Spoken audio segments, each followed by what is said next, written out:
Speak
life to the death of me. Speak life.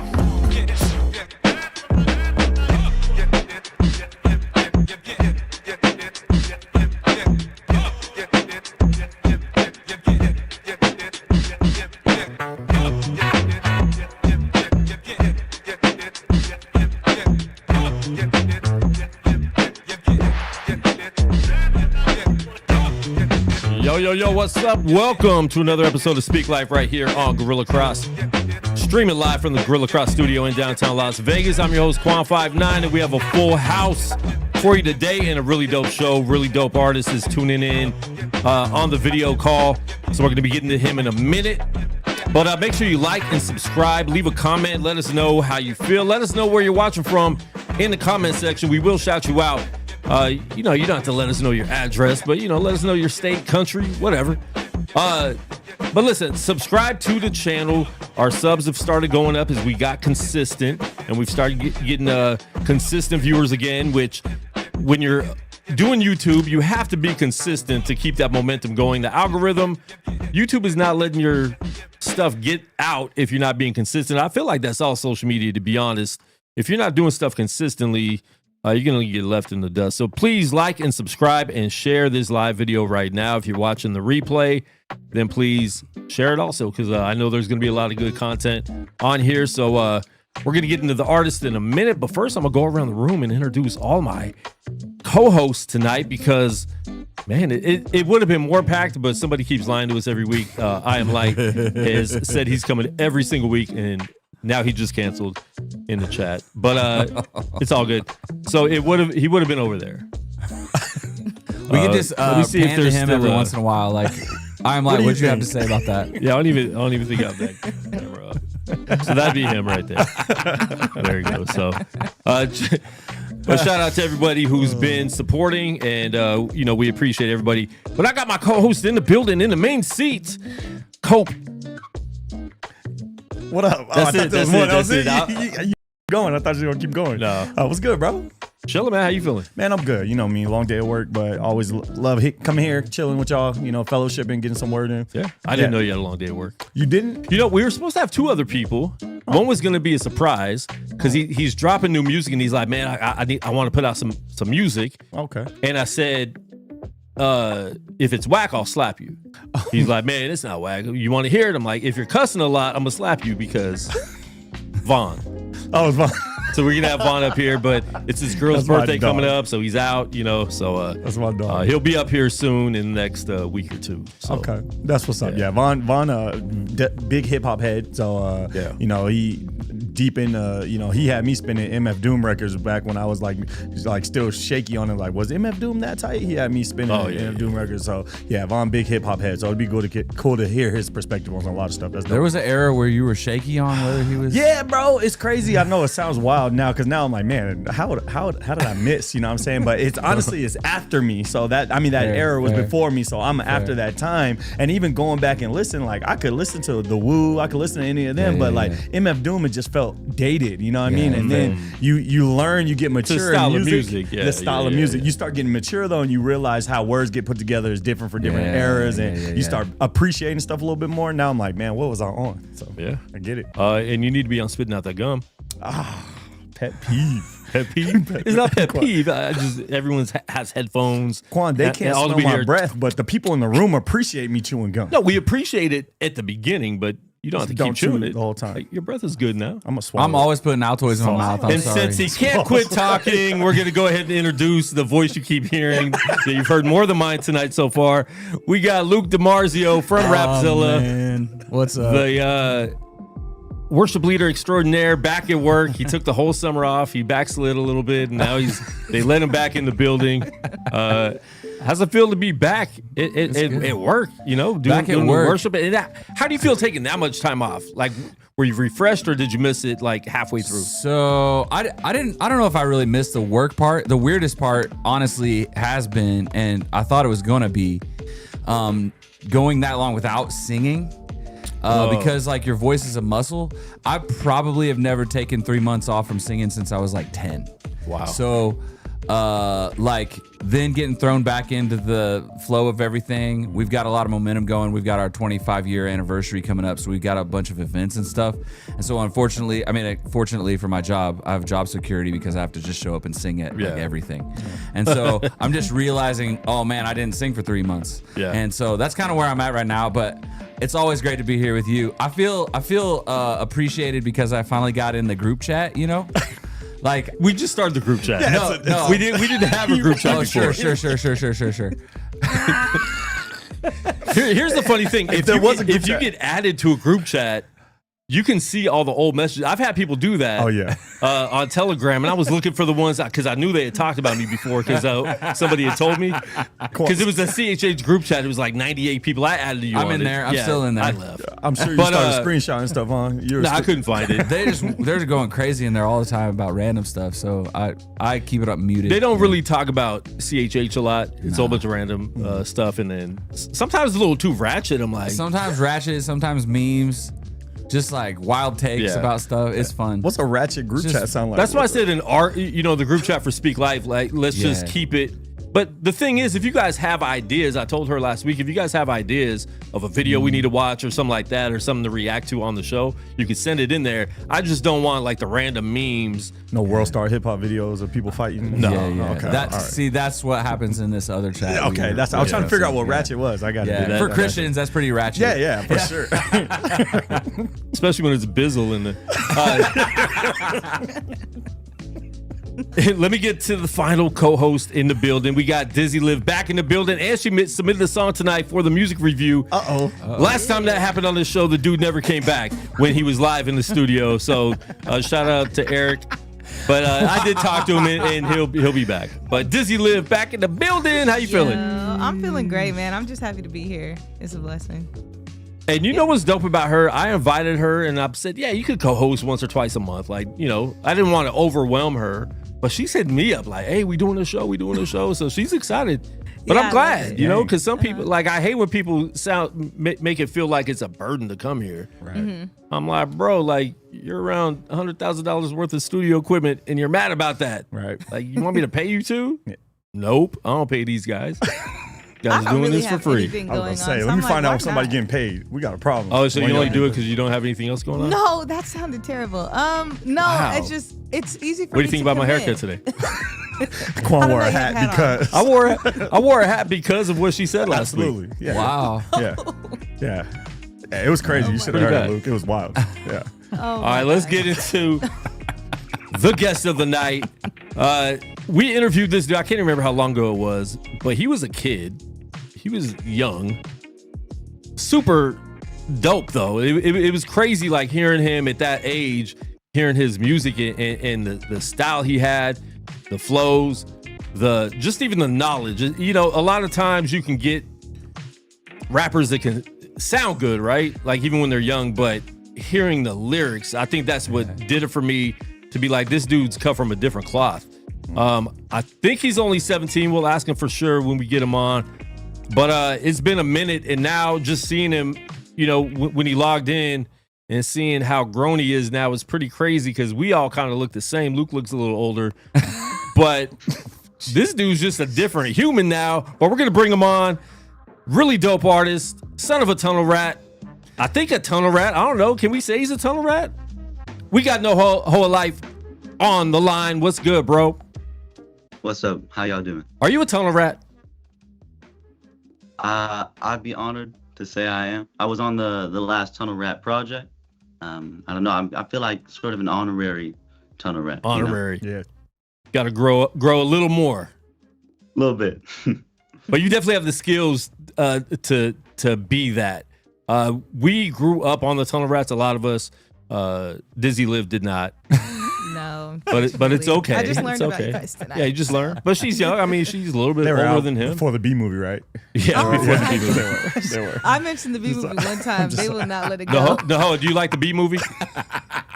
I do, in a weird way. Like, you know, when I watch a movie and I don't really respect, you know, like the writing, I'll say like, you know what, it was entertaining, and the B movie was very entertaining. I like that. Okay. That's a good That's answer. fair. Yeah.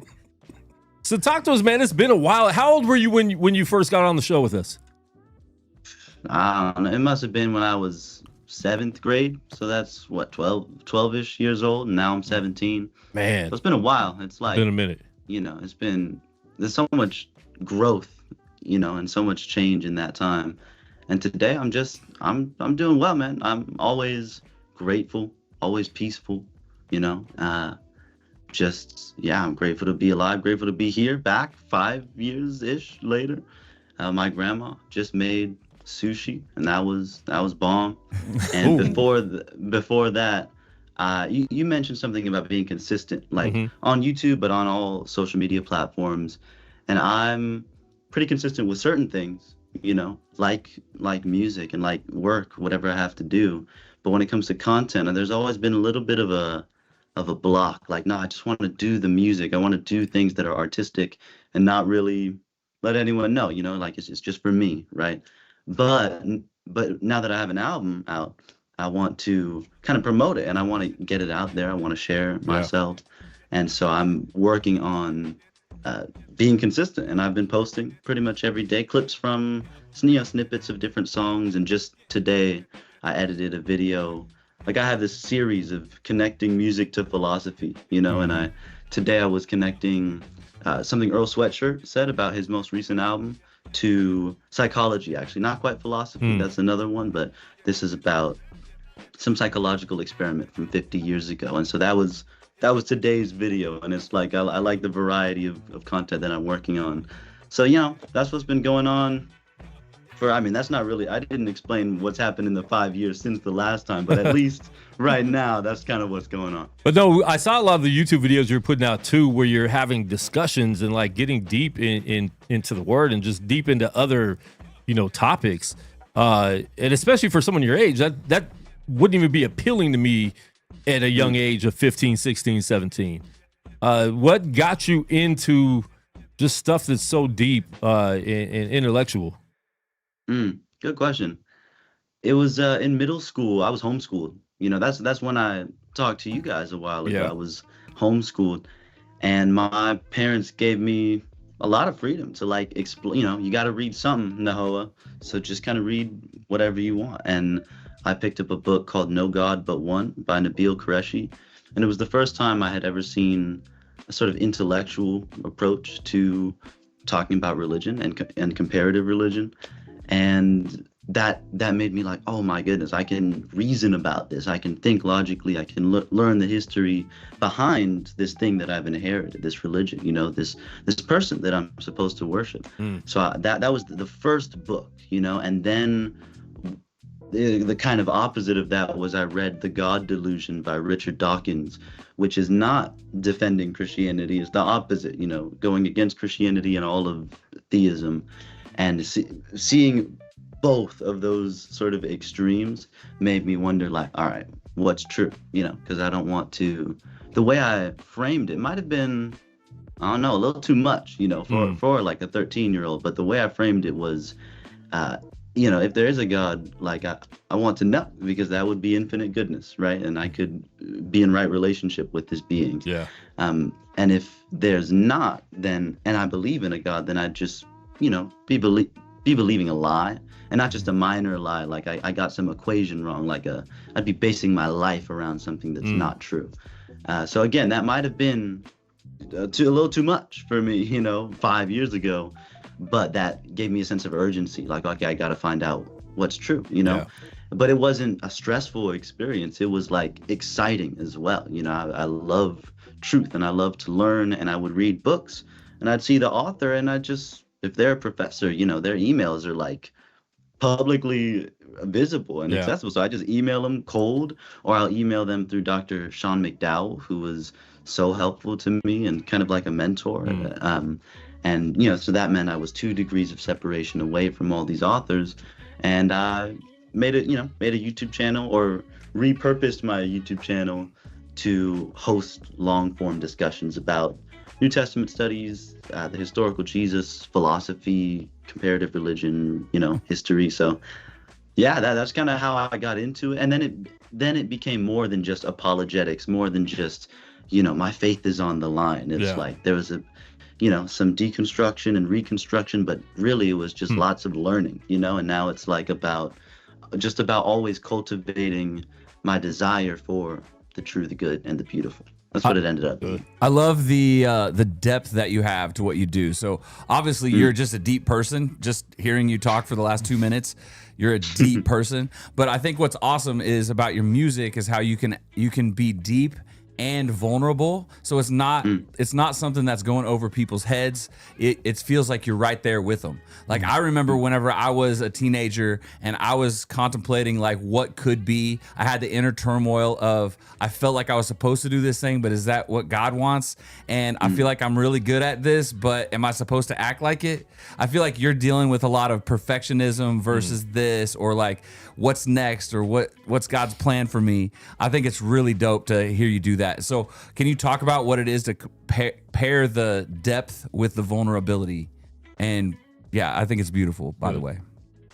Thank you, man. That's a good question. When you say pair the depth and vulnerability, you mean in general, like balancing that in my life, in or your creativity, putting that into the music? Yeah, putting it into music.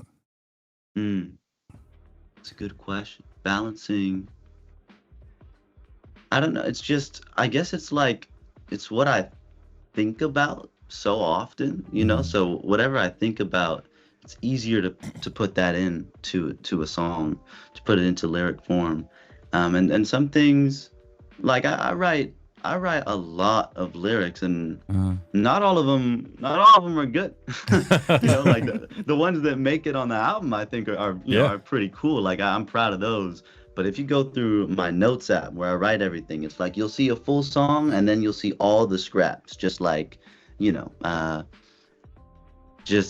looks like I'm frozen. I'll just continue. No, you're good. You're back. You see all the scraps, like all the things that rhyme, like with the first line, but didn't quite work. So but it's part of the process, because I'm explaining everything. I'm being as vulnerable as I can without also while also respecting my own privacy too. And then I'm picky with how, like, the way in which I'm vulnerable and the way in which I express, high standards and ideals, as well as shortcomings and relationships with other people, especially people that will listen to the album. Like I gotta, consider that like I can't say just anything, so I'm fully honest. I'll let anything that comes in my mind go into my notes, and then refine from there and spend, something like for the Tunnel Rat verse, I wrote that in a day or two, but for other songs it takes me months, just because I'm like so particular about those things. when But you're I don't know. creating, Does that sort of answer? yeah, when you're creating like that, is it you that's editing everything out and saying this works and this doesn't? Do you have someone mentoring you? Do you have a producer that's around you all the time telling you, hey, that worked, or try it this way? Like, what's your process like? I mean, my dad is like the executive producer, you know, so he's not writing anything. He's not, you know, making the instrumentals. You know, I'm working with producers and I'm the one writing, but whenever I'm done with a song or halfway through a song or haven't started, but I thought of like, oh, this would be a dope concept. He's probably the first one to know about it. And so he'll be like, oh man, that's dope. Or, you could work on it, right? Or if I'm making a beat, he'll be like, sometimes he'll be like, man, that's dope. You got to start writing that today, and you should write about that topic maybe that you were talking about the other day.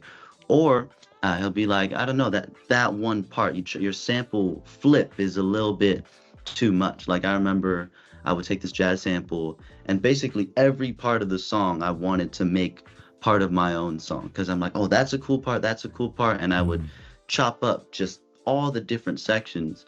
And he's like, that's cool maybe, but it feels like there's no foundation to this song, so you got to focus on the most beautiful or the most steady, like secure foundation for an instrumental, and then you can play as long as there's like a current almost. And so that's just an example. It's like he's definitely that guy, like that's mentoring and that's helping me to refine things as well. So man, I want to get into one of your videos right now. You're very creative because you're not really making full music videos, but you make a very creative promo videos for these songs and lyric videos and stuff like that. We're gonna get into Avoid. Talk about this song real quick and just the concept you have making these these lyric videos. Avoid. I love that song because the original idea for this album, Songs in Anticipation, it was to be guided by the question of what will I do? Like that's what I just kept finding myself asking myself. What am I going to do tomorrow? Later today, finish this project next year, after, in college, after college, for the rest of my, like, what will I do? And it was a source of anxiety, and we'll probably maybe talk more about that, because that's been a big part, especially of my junior year, when people start asking, what are you going to do? Yeah, exactly. To make money, right? Yeah. But I realized one thing I'm pretty confident on is what I won't do.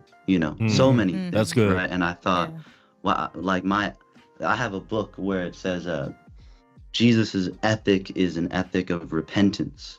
And I thought, okay, that some of these history books are poetically phrased, and I thought my ethic is an ethic of avoidance. So I don't know if it's necessarily that I'm like a great, pure, honorable, courageous person. I just don't do foolish things. I don't do, I don't engage in vices. I feel like I'm not exemplifying virtues to the highest. I'm just so averse to doing bad, doing things like that. I want to talk more about that because I don't think that's talked about enough. Like especially like even careers. Like, what don't you want to do? I think it's weird that we try to make 17-year-olds and 18-year-olds decide what they want to do for the rest of their life at that age. And I told my daughter when she started college last year, whatever you go for, you don't think you have to do that forever. Don't think that whatever you're going to college for, you have to do that forever. You could do that for 5 years. If you don't like to, move on to something else. Right. Your career does not define who you are. And too much in our society, they try to make it like that's the definition. Sometimes it does. Sometimes who you are reflects with your career. I think that's, with Luke, he's a worship leader. Like that's a lot of who he is.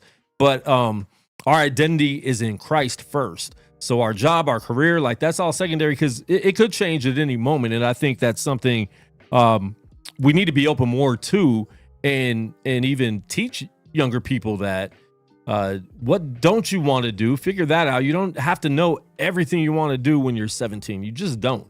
Because like what I wanted to be at 17 is way different than what I end up being or what I want to do now. And that's not even a desire what I want. I wanted to be in the NBA. And then when I was too short and too white, I wanted to be an NBA coach.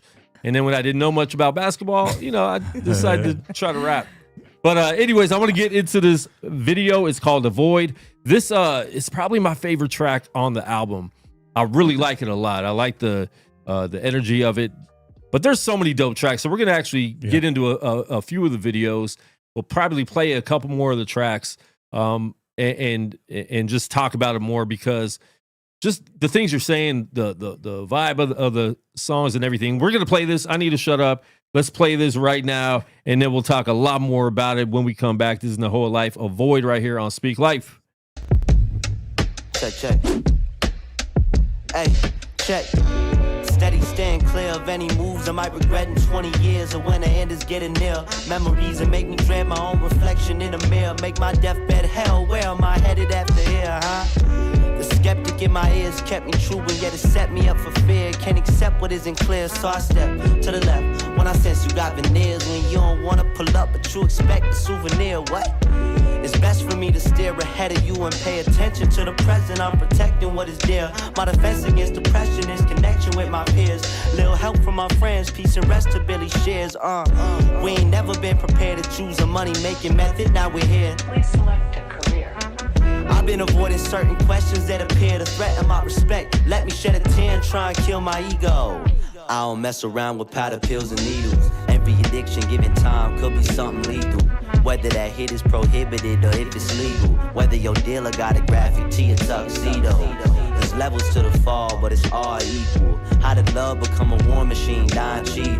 I'ma rap the blues whenever God's people find a way to spread good news that makes God evil. Too often I gotta say no. Smooth talking, you put on a show for sure. Who's calling? Swear that I don't know nobody. No more parties, I need to leave the noise. If you say yeah, life just gonna happen till you year by year. Try to love it all, don't know what to avoid. You need to make a choice. Pen the first 24, now I jot the sequel. Make a strong rhyme scheme, even with a body feeble. Close to avoiding that course. Most of the time what's important to me is writing bars bound by a flow regal. Music is fuel when I push a pool, getting diesel. Aboard the studio, I write this under my gazebo. Lightning struck this summer, might construct a one-of-a-kind album. Put the vinyl cover on an easel. I don't complain, I don't be grumbling, cause I don't need to. I don't be stuttering, I'm pleased to meet you. I avoid the smoke, let my soul be see-through. Try and keep it peace, I keep it peaceful. Swerve, when somebody talking like a weasel. Man, you my dog, but I don't love you like I love my beagle. Curve, you wish for world stage fame. Avoid shifty hit makers on a makeshift steeple, know that? I'm suppressing my desire for a slow dance. I'm avoiding heartbreak by rejecting romance. I'm avoiding help, pull myself up with both hands. Avoiding deadlines, gotten good in procrastination. No chance, I won't make it, won't pass. For the greatest if I slack while I'm making this track. So I play it back to the basics. I can't avoid the future, so I have to embrace it. Too often I gotta say no. Smooth talking, you put on a show for sure. Who's calling? Swear that I don't know nobody. No more parties, I need to leave the noise. If you say yeah, life just gonna happen to you year by year. Try to love it all, don't know what to avoid. You need to make a choice. What's up, family? This is Q. You are watching Speak Life. Bam, with Quan. Let's go. Let's get it.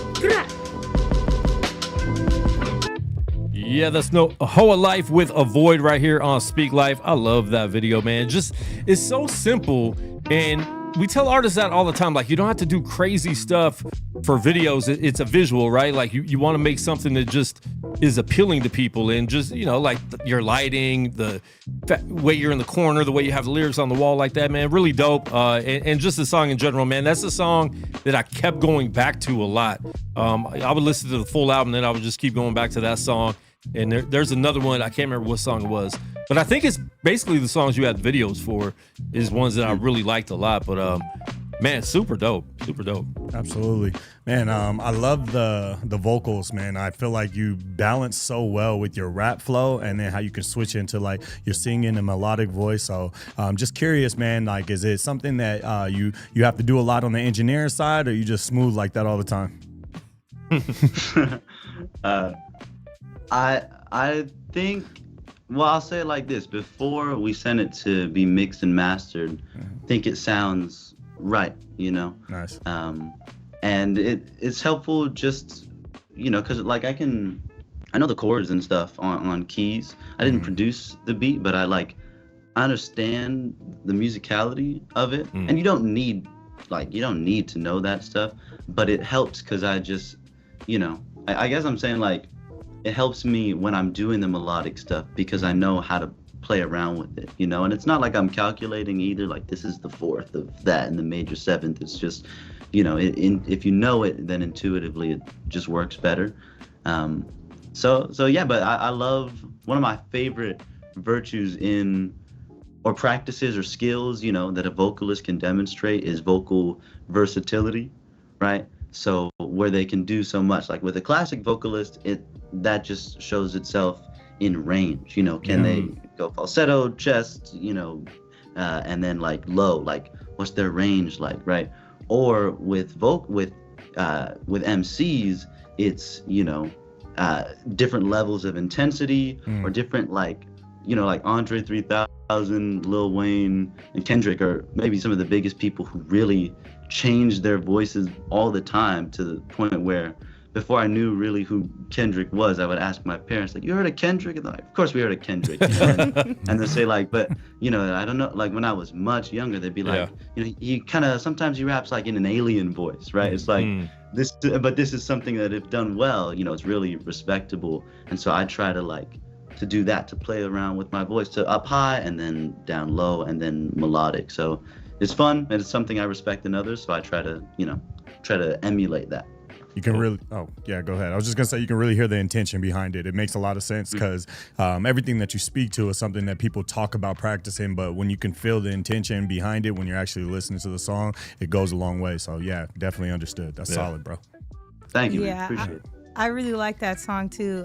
Definitely, you can see the intention or hear the intention in not only in your lyrics, but like your melodics and everything like that. Which brings me to my question. I mean, you were mentioning like the musicality and things like that. So, do you have a background in like music, like outside of just writing songs? Like, did you play instruments? Were you in band, orchestra, or anything like that?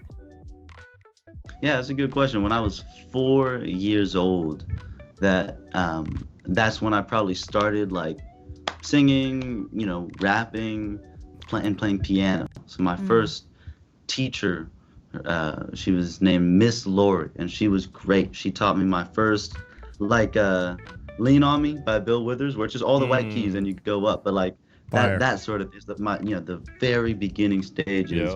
And I remember I did a Stevie Wonder tribute with her. Like, she led it, and there were all of her vocal students, and I was playing keys and singing a little bit, and that was one of my first performance experiences.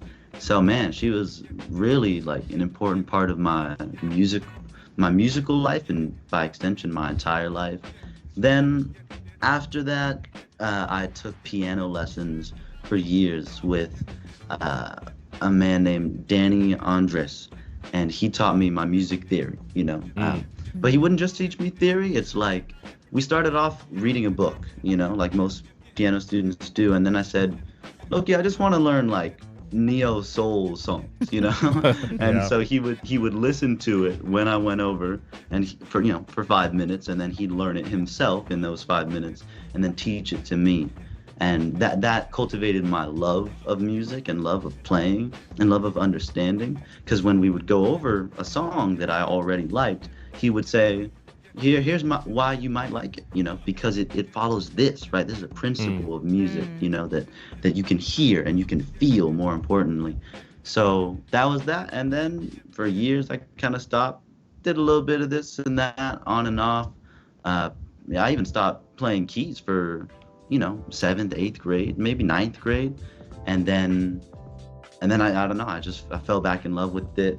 I kind of overcame a mental block, and just went back to playing things that I loved and writing too, writing poetry and lyrics and things like that. So I'm glad about that too, because I don't want that block. I want to be able to love beautiful things.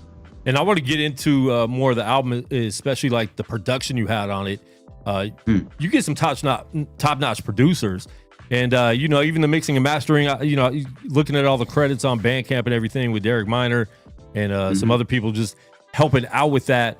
I wanted to talk about that right after we play this song, though. We're going to play another one, The Path. This is another one I like a lot, so we're going to play this video. If you're watching live in the chat, please let us know where you're watching from. Subscribe to the channel, like the video, and make sure you go and we'll put the link up soon. Go and get this album. Super dope. This is Nahoa Life with The Path right here on Speak Life. Right here, right now.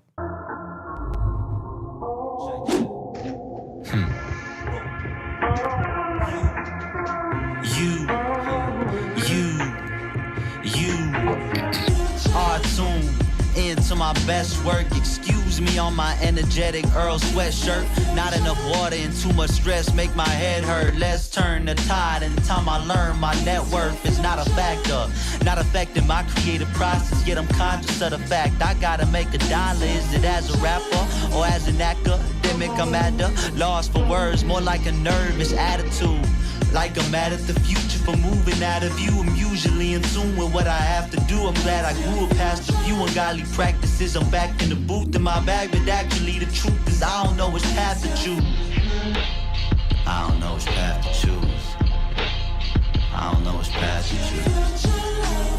I don't know which path to choose. I don't know which path to choose. I brought some homies to the avenue in the afternoon, dapped them up and ran a lap or two. Although the track is in the past, we're staying active through the passing seasons. Passion, a master reason, don't distract me, human sojourner.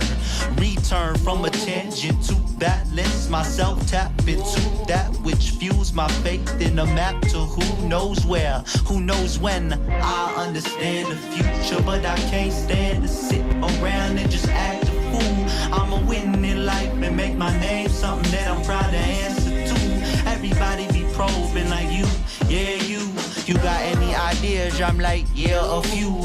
I could teach classes if that's the move, or I could write tracks and craft the mood, produce, compose, but no, it's too reminiscent of when the crib was where I had school. I was naive and confused, now I be aloof, try and be a new superstar. Never made my heart cool, try and be a true artist. Ain't gonna make the money pool.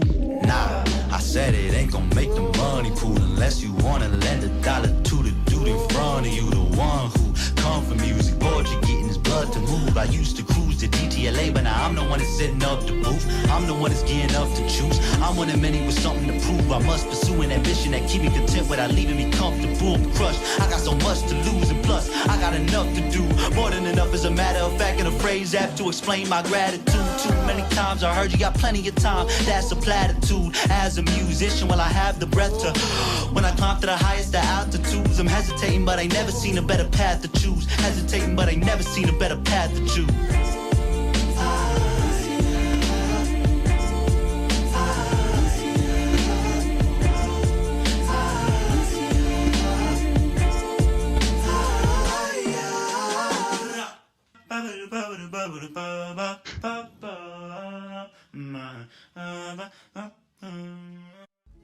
This is Soup the Chemist, live and direct. You're listening to Guerrilla Cross Radio.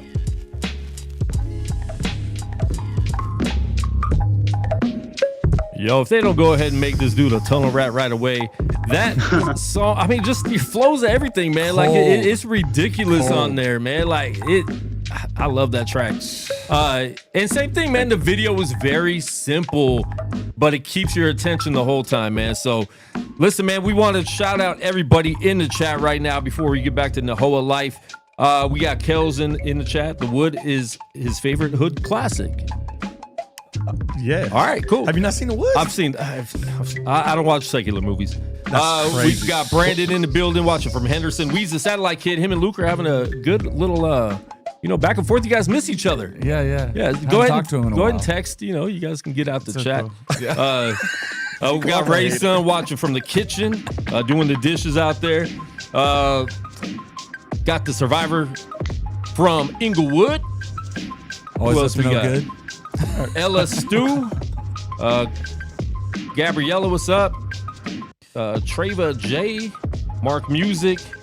Hayden is here too. So Macho, what's good? Dope having Macho, connect us with you, basically. No, I mean, we've known of him for a while, being him connected a while ago. And it's just dope having all those people around you. Yeah, it's just dope, man. Yeah, man.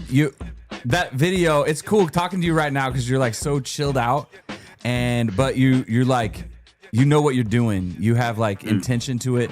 Your confidence in front of the camera, though, let alone on the mic. Like, it's one thing to be able to do what you do on a mic, but to do it on the camera, I think is awesome. It raises the bar for you. I actually hadn't watched your videos at all, so I thought that was cold. The whole thing was great.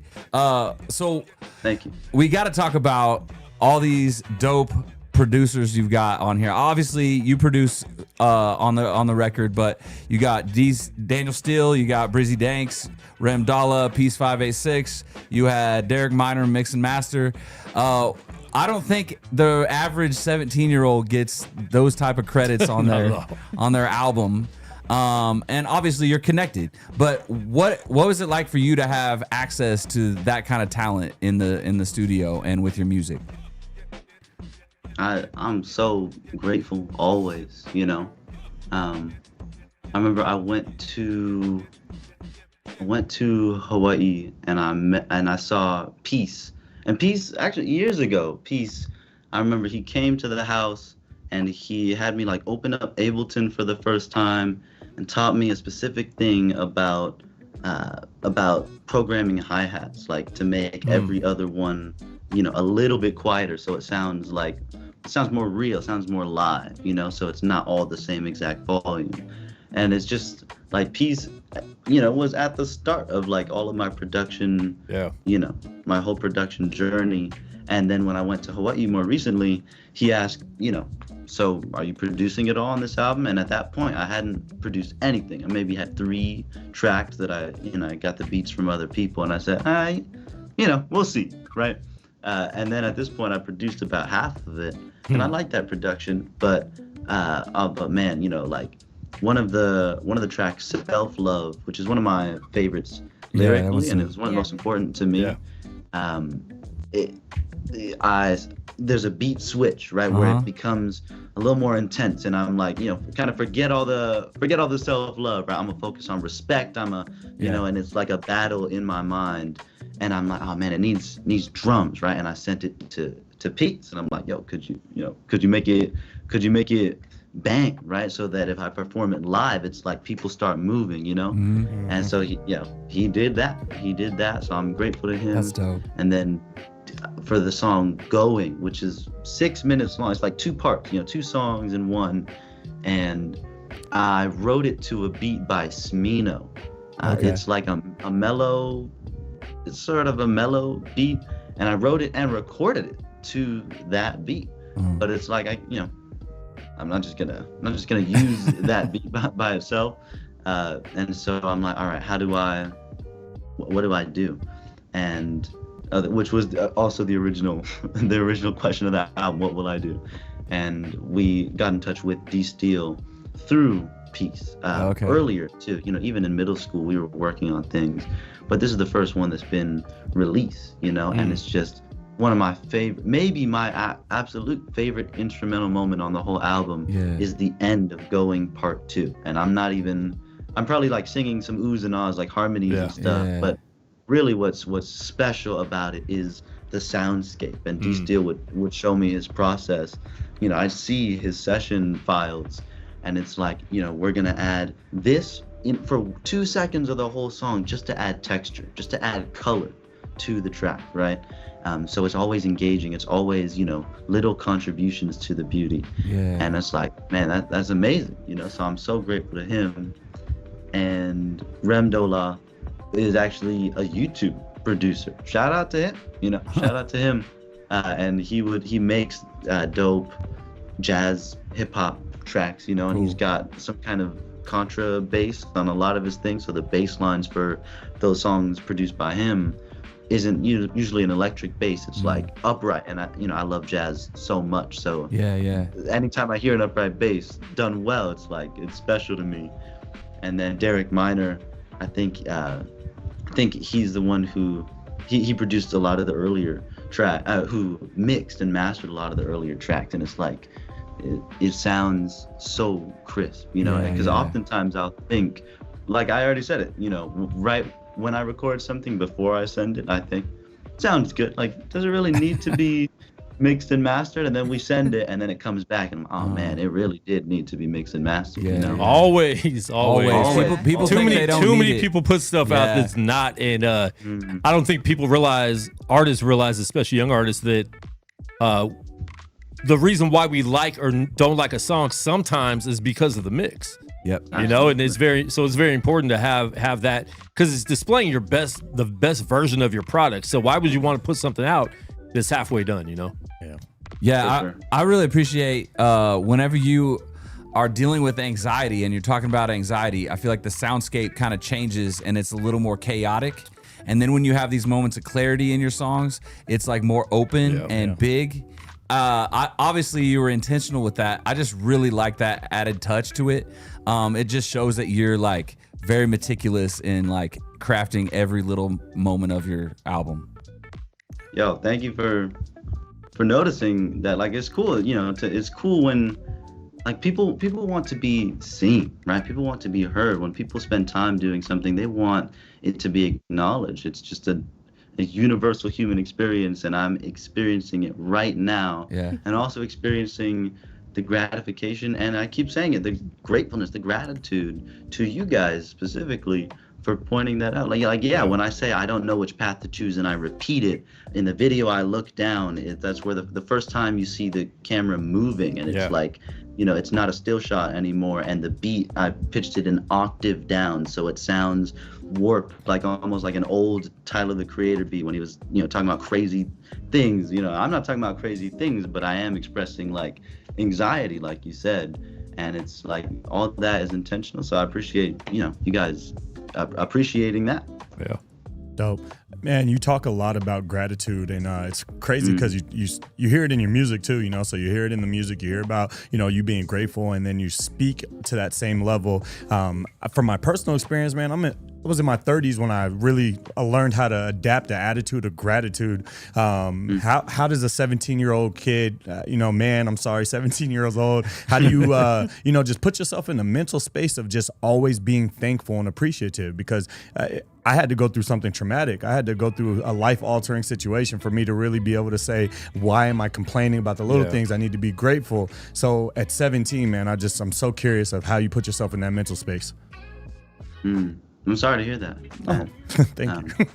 Yeah, no. No, God is good, man. I'll tell you about it later. But it's good going through those situations helps, you know, that's a gift from God, actually. Really. When you go through those things, because he's waking you up, and that's how you know you're his child, you know? Absolutely. For sure. He's not done yet. Yeah. I think it's just, I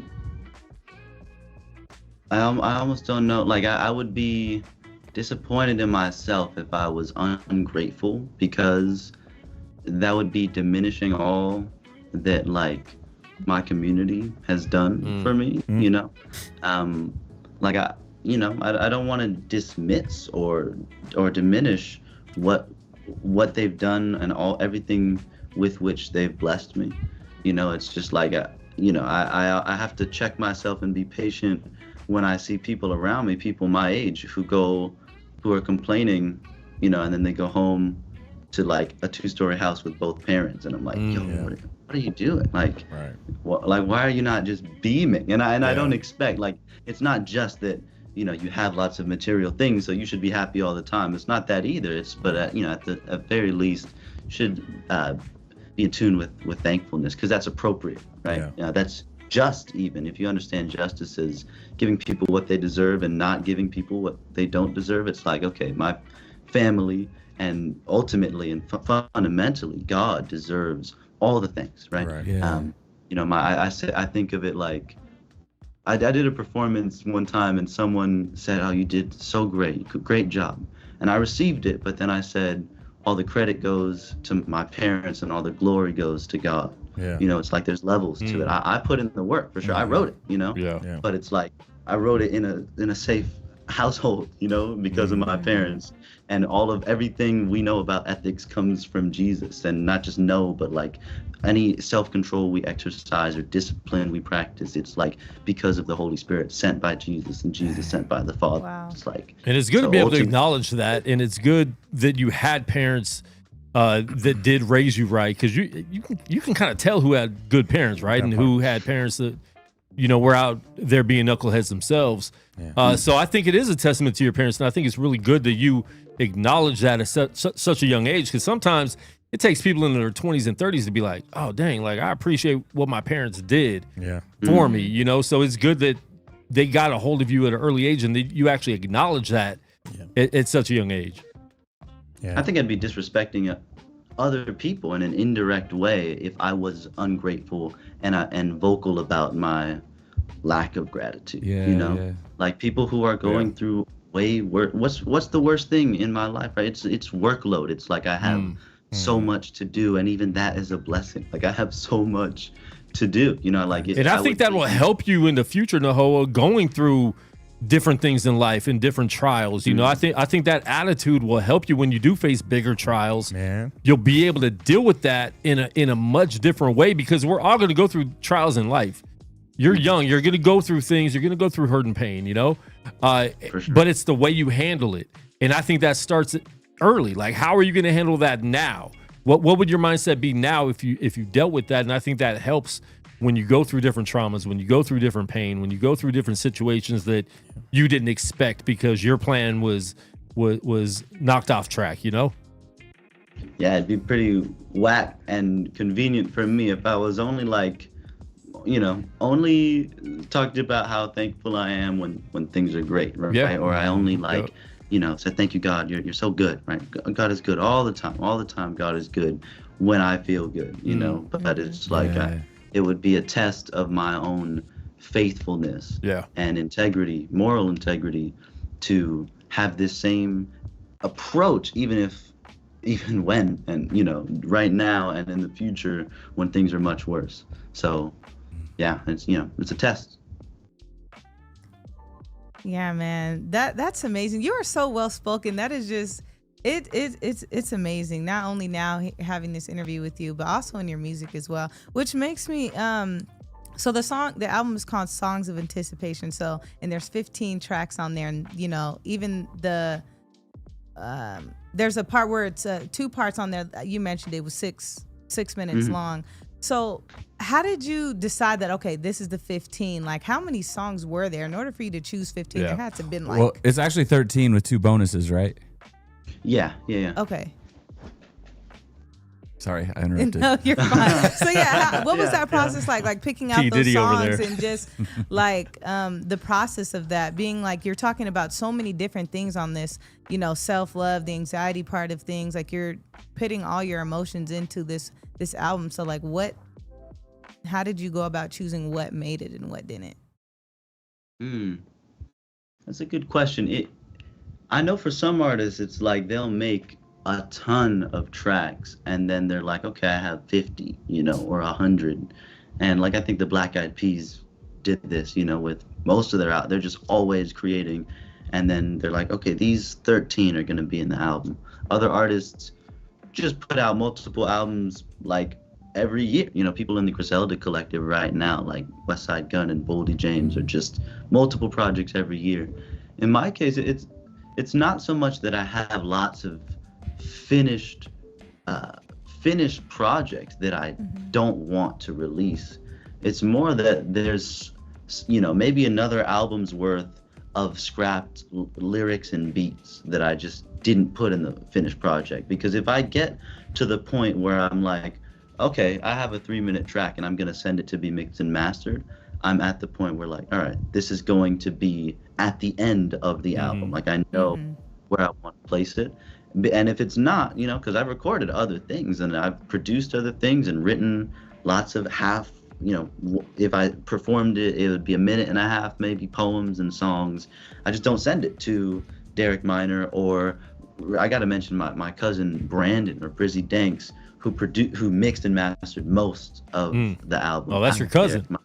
Yeah, he's my cousin, dope. and he's dope. Yeah, he sounds so great. And he produced Something New, 4 Years Part 3, which is one of my favorite instrumentals because it's so weird, but like, you know, it was a challenge to write over it. But the point is, most of the refinement and the selection comes before it's mixed and mastered. You know. Okay. I just wanted to get Luke on the camera chewing the Altoid. Seriously, on the show, he'll eat at least 10 Altoids in the 2 hours. I mean, you won't let us have gum, so what's going on? This bro? is me. This is how I live. That's how I live. It's Honestly, my life. all my pants have a worn out spot in the pocket from Altoids. For the Altoids. It's crazy. It's wild. I noticed too. She had mentioned it. You mentioned it a little bit. I was shocked when I went on when Macho sent me the link, and I saw some 5-minute songs or over 5-minute songs. You don't see that much these days. What was your idea about making songs that long? Because usually, like, the attention span for all of us has been so limited. But back in the day, like, every song was 4 and 5 minutes. Did you hesitate by making songs that long at all? Yeah. Yeah. Going, you know, the first times we mixed and mastered it, it was 2 separate songs, Going Part 1 and Going Part 2, you know. But originally I had written it as a long stream of consciousness to that Smino beat. And it's like, it, you know, to preserve my original vision for the song, it would just have to be, you know, it would have to be longer.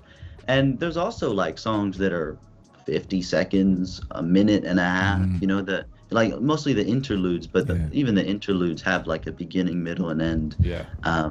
But yeah, there's long songs, and I like me a good short song or a good short album, like, you know, What's Going On by Marvin Gaye is, you know, just less than 10 or maybe 10 songs. Illmatic is 9 songs plus the intro, 10 songs. You know, it's like, sure, but but the songs are also like 4 to 4 to 5 minutes long.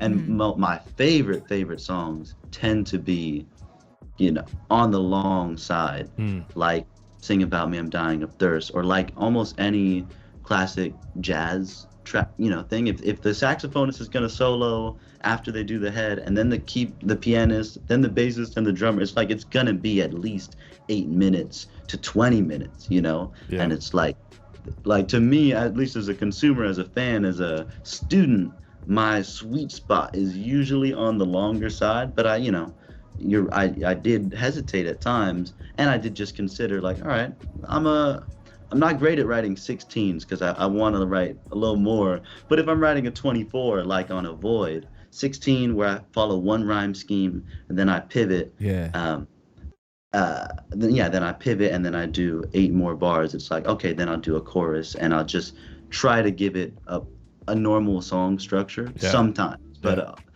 normalcy is like one of the least important things to me in making music, you know.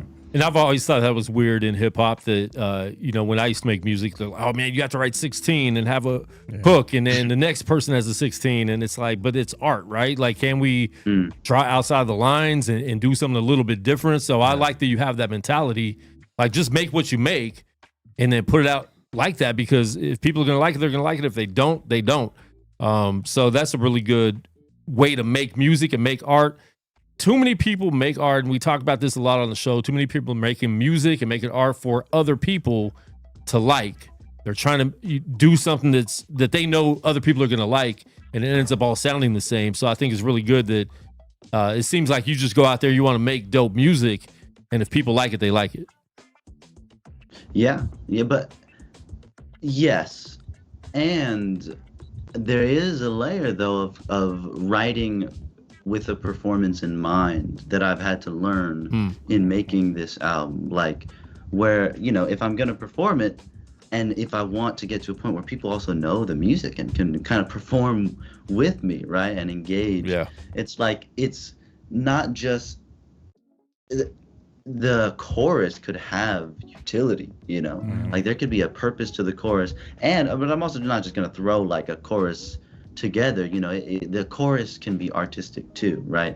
But it's like, I'm writing for myself, yes, but not but, and, you know, I'm trying to be careful with the and. It's like, it's that element plus catering to the audience. You know, it's a trick. It's tricky though, because it's not for them either. It's like it's understanding the balance between performer and audience and trying to bring us together. You know, however that ends up, because like Avoid is a standard, you know, thing, and then The Path is just 3 minutes of straight raps. You know, and the intro track as well as the outro track have like switches where entirely different instruments are introduced, you know, 3 minutes in. It's like, you know, sometimes I care and sometimes it's just, that's not what the song called for, you know? Yeah. So Weez wants to know. Rock.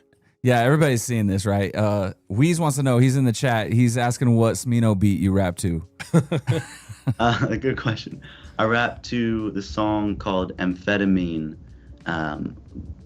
off his 2017 album Black Swan. Wow. And that song is also like 7 minutes long. He raps and it's sort of melodic and it's cool. And then he has No Name on and different artists. And there's one line, one of the feature artists says, "Thank you, Jesus, whoever you are." And I wrote that down. Like, what an interesting thing to pray and to express gratitude, like we're talking about, to someone whom you don't know, right? Like, and that's so real for pretty much everyone, including people who are maybe even mature in the faith to an extent. It's like, but that wouldn't be a negative thing so much. It would be more of a like, you know, admiration for his mystery, but in that case, it was more like a conflicted sort of relationship with Jesus, and that was just a powerful line from that song. So Weez asked that question. I got a question. You were talking about crafting this album, putting this album together. Why did you choose to have those extra bonus songs? Because to me, they don't feel like they fit on the album. They're like, it sounds like you're sitting down at a piano and just singing, you know? I wondered what caused you to do that. Now, that last song, track 15, the songwriting is amazing. Like, it's a great song. I'm just like, it doesn't feel like it fits the vibe of the rest of your album. Why did you choose to pair it with this? That's a good question. Because it's stylistically so different, that's why it is a bonus track. And that's actually something that I decided largely because of my dad. He suggested, like, it kind of slows the pacing of the album down if you have these kind of piano tracks in the middle. But they're so well written, Nahoa, that you should, you know, put them as bonus tracks. And I thought, you know, if that's good, right? And so I adjusted the sequencing because that's important to me. Like, I want it to feel more anxious at the beginning and then end in like excitement and hope, and you know.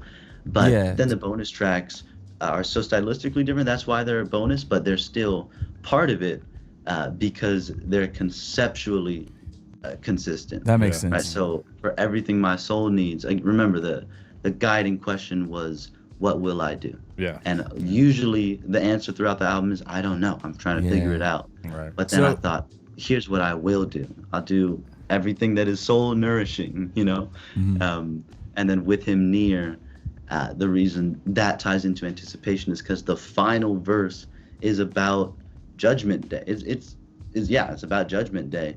And so some of the songs are anticipating college or death, right? And this one is looking past college, past tomorrow, past the end of my life to Judgment Day, right? And God, you know, ultimate salvation. And so having that be the actual final track in the full album is like, all right, we're starting from 64 years ago with a John Coltrane interview to the end of time, you know? So that's dope. I like that. I like that. Do you think that when are you going to release it to DSPs, to Spotify, Apple Music, all those places? And if you do, will you include the bonuses with that, or you just leave that on Bandcamp? Yeah, I will post the album on DSPs very soon. You know, probably within the next few days. But that's a good question. Like, the plan was to release a sort of deluxe version, you know, with the 2 extra songs. Yeah. But maybe it's just like a special thing for Bandcamp, as long as it's written and mixed and mastered and out there. And Tunnel Rats did that too, right? They put out their full album and then they split it in half when they released it on DSPs. So I have the vinyl. I have the full thing, and they only put out volume 1 at the beginning of the summer, and then they just dropped volume 2. Yeah. Dope. Is that a vinyl behind you, Nahoa, or is that just a picture? It's not. It's like it's a poster. Okay. It's dope. that I bring to performances. So you know, if I'm trying to promote the album, I'll do my stuff, right? I'll perform, and then I'll say, yo, this is the art, and if you scan this code, you can buy it on Bandcamp, or you can, visit my pages and things like that. So it's kind of like a prop, I don't depend on it like a gimmick, but it is pretty helpful. Yeah. Nahoa, if you had something and you had a lot of it, let's say in like a little metal container, and like, would you share with other people if it was like Altoids? Would you offer an Altoid? Because Luke has never once offered an Altoid to any of us. Here, do you want an Altoid? See, look at that. I actually, yeah. See? People want Altoids, Luke.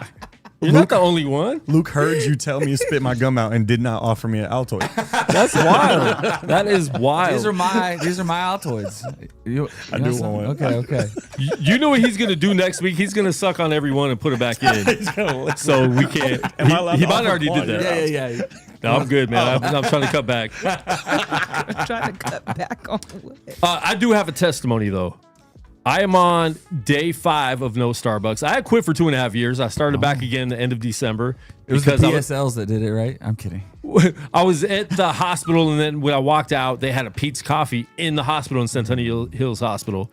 And I got addicted. I woke up the next day like fiending for a mocha frappuccino. So I quit. I went to sushi with my homegirl Monica last week, and she checked me on it. She's like, "Are you still drinking Starbucks?" I'm like, "Yeah." She's like, "You need to stop." And I mean, like 6 or 7 days a week. Last week I had 2 in one day. That's when I'm like, okay, this is getting out of here. Mocha frappuccinos. I'm not having like a cup of coffee. Okay. I'm having mocha frappuccino. So you're having a thing of ice cream. That's what that is. Right. Basically, yeah, it's like a big milkshake. So I drink a lot of water, but I had to, help my cravings. So I got this, and they're not a sponsor of the show, so I'm not going to show it too much. Is this your pyramid scheme? You're going to try? No, I'm definitely not.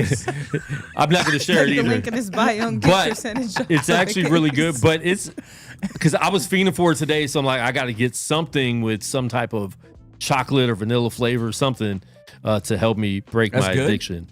Any of you guys have anything that you're addicted to besides Altoids? Altoids. Seriously, since I'm like 6th grade, I've always just had Altoids. There's worse things to be addicted to, but see, I said that too. But an addiction is still an addiction, right? Fair. Yeah. I don't know if I have an addiction, but I really like chips. So what I'll eat is carrots instead. Hey, that's solid though. Especially when you can switch it out for a vegetable. Yeah. I'm one of those people where, like, if I go on a strict diet, I have a hard time because the healthy food doesn't taste like the good food that I like, and I get mad. I'm like, I'm just gonna go get chips. I'm not gonna keep eating these carrots, So. It's crunchy though, so that's why I'm just like, this works. Yeah, Put a little seasoning fools you a on little there. bit. Yeah, throw some seasoning. Yeah. I'm a soda drinker, but me, like Quan, I'm in the gym all the time trying to stay healthy. Wait, not like Quan. No, Quan is not in the gym all the time. I mean, Quan, you know that I'm in the gym all the time. Yeah. Like, if you follow me on Instagram, that's what I post like 5 days a week, just because of my car accident, trying to come back and stay mobile and things like that. So I'm always in the gym, but I understand that dieting is the other half of that. So when it comes down to like locking in, I try to give up like soda and things like that, and I have a hard time because I work so hard. I'm like, why can't I enjoy this one soda? But I'm doing good right now. I'll cut everything down. It's bad that car accident took away your basketball skills. Wow. Yeah. Have you tried kombucha? My little brother loves kombucha and he swears by it, and I have not tried it. It's a very healthy drink. It has like good bacteria and stuff. Oh, in it to, I know what you're talking about. I have had that before. Fizzy, it tastes very it's like it had a very weird aftertaste for me. Yeah. And it almost, I'm not trying to be nasty, but when you throw up and it's like it does have that, but you have to get the right flavor. There's this brand and there's a guava flavor. But if you're trying to drink soda, I recommend that because it has that like fizzy carbonation kind of thing. If that's what you're looking for from the soda. He likes the sugar. It's the sugar for sure. 100%. Nahoa, do you have anything that you're addicted to that you need a break?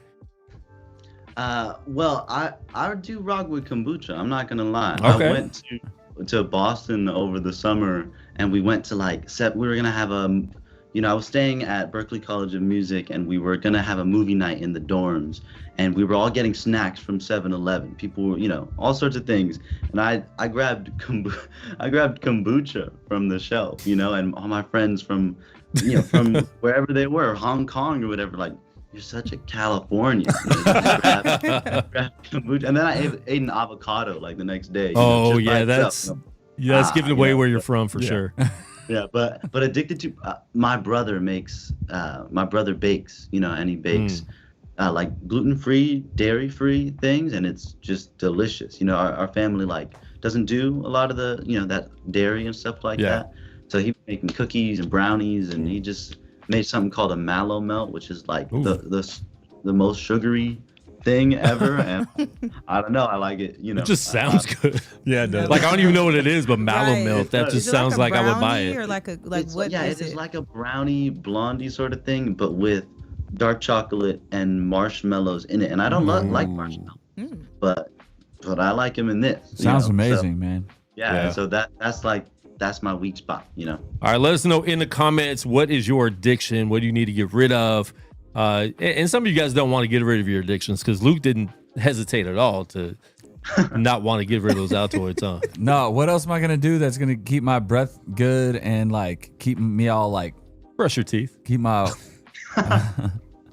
I just don't like having a dry mouth, and so I always have something in my mouth is the problem. Yeah. So Hey, yo. Okay. come on, you guys are weird. Nothing else. Let us know in the comments. McDonald's Sprite. McDonald's does have different soda, if you've noticed. Their Coke is like, it's like crack. They do something different with their Coke. They get a different kind of Coke. I think it's the pipe, like the pipes or that go through the carbonation. It's probably not clean. That's why y'all like it so much. Wow.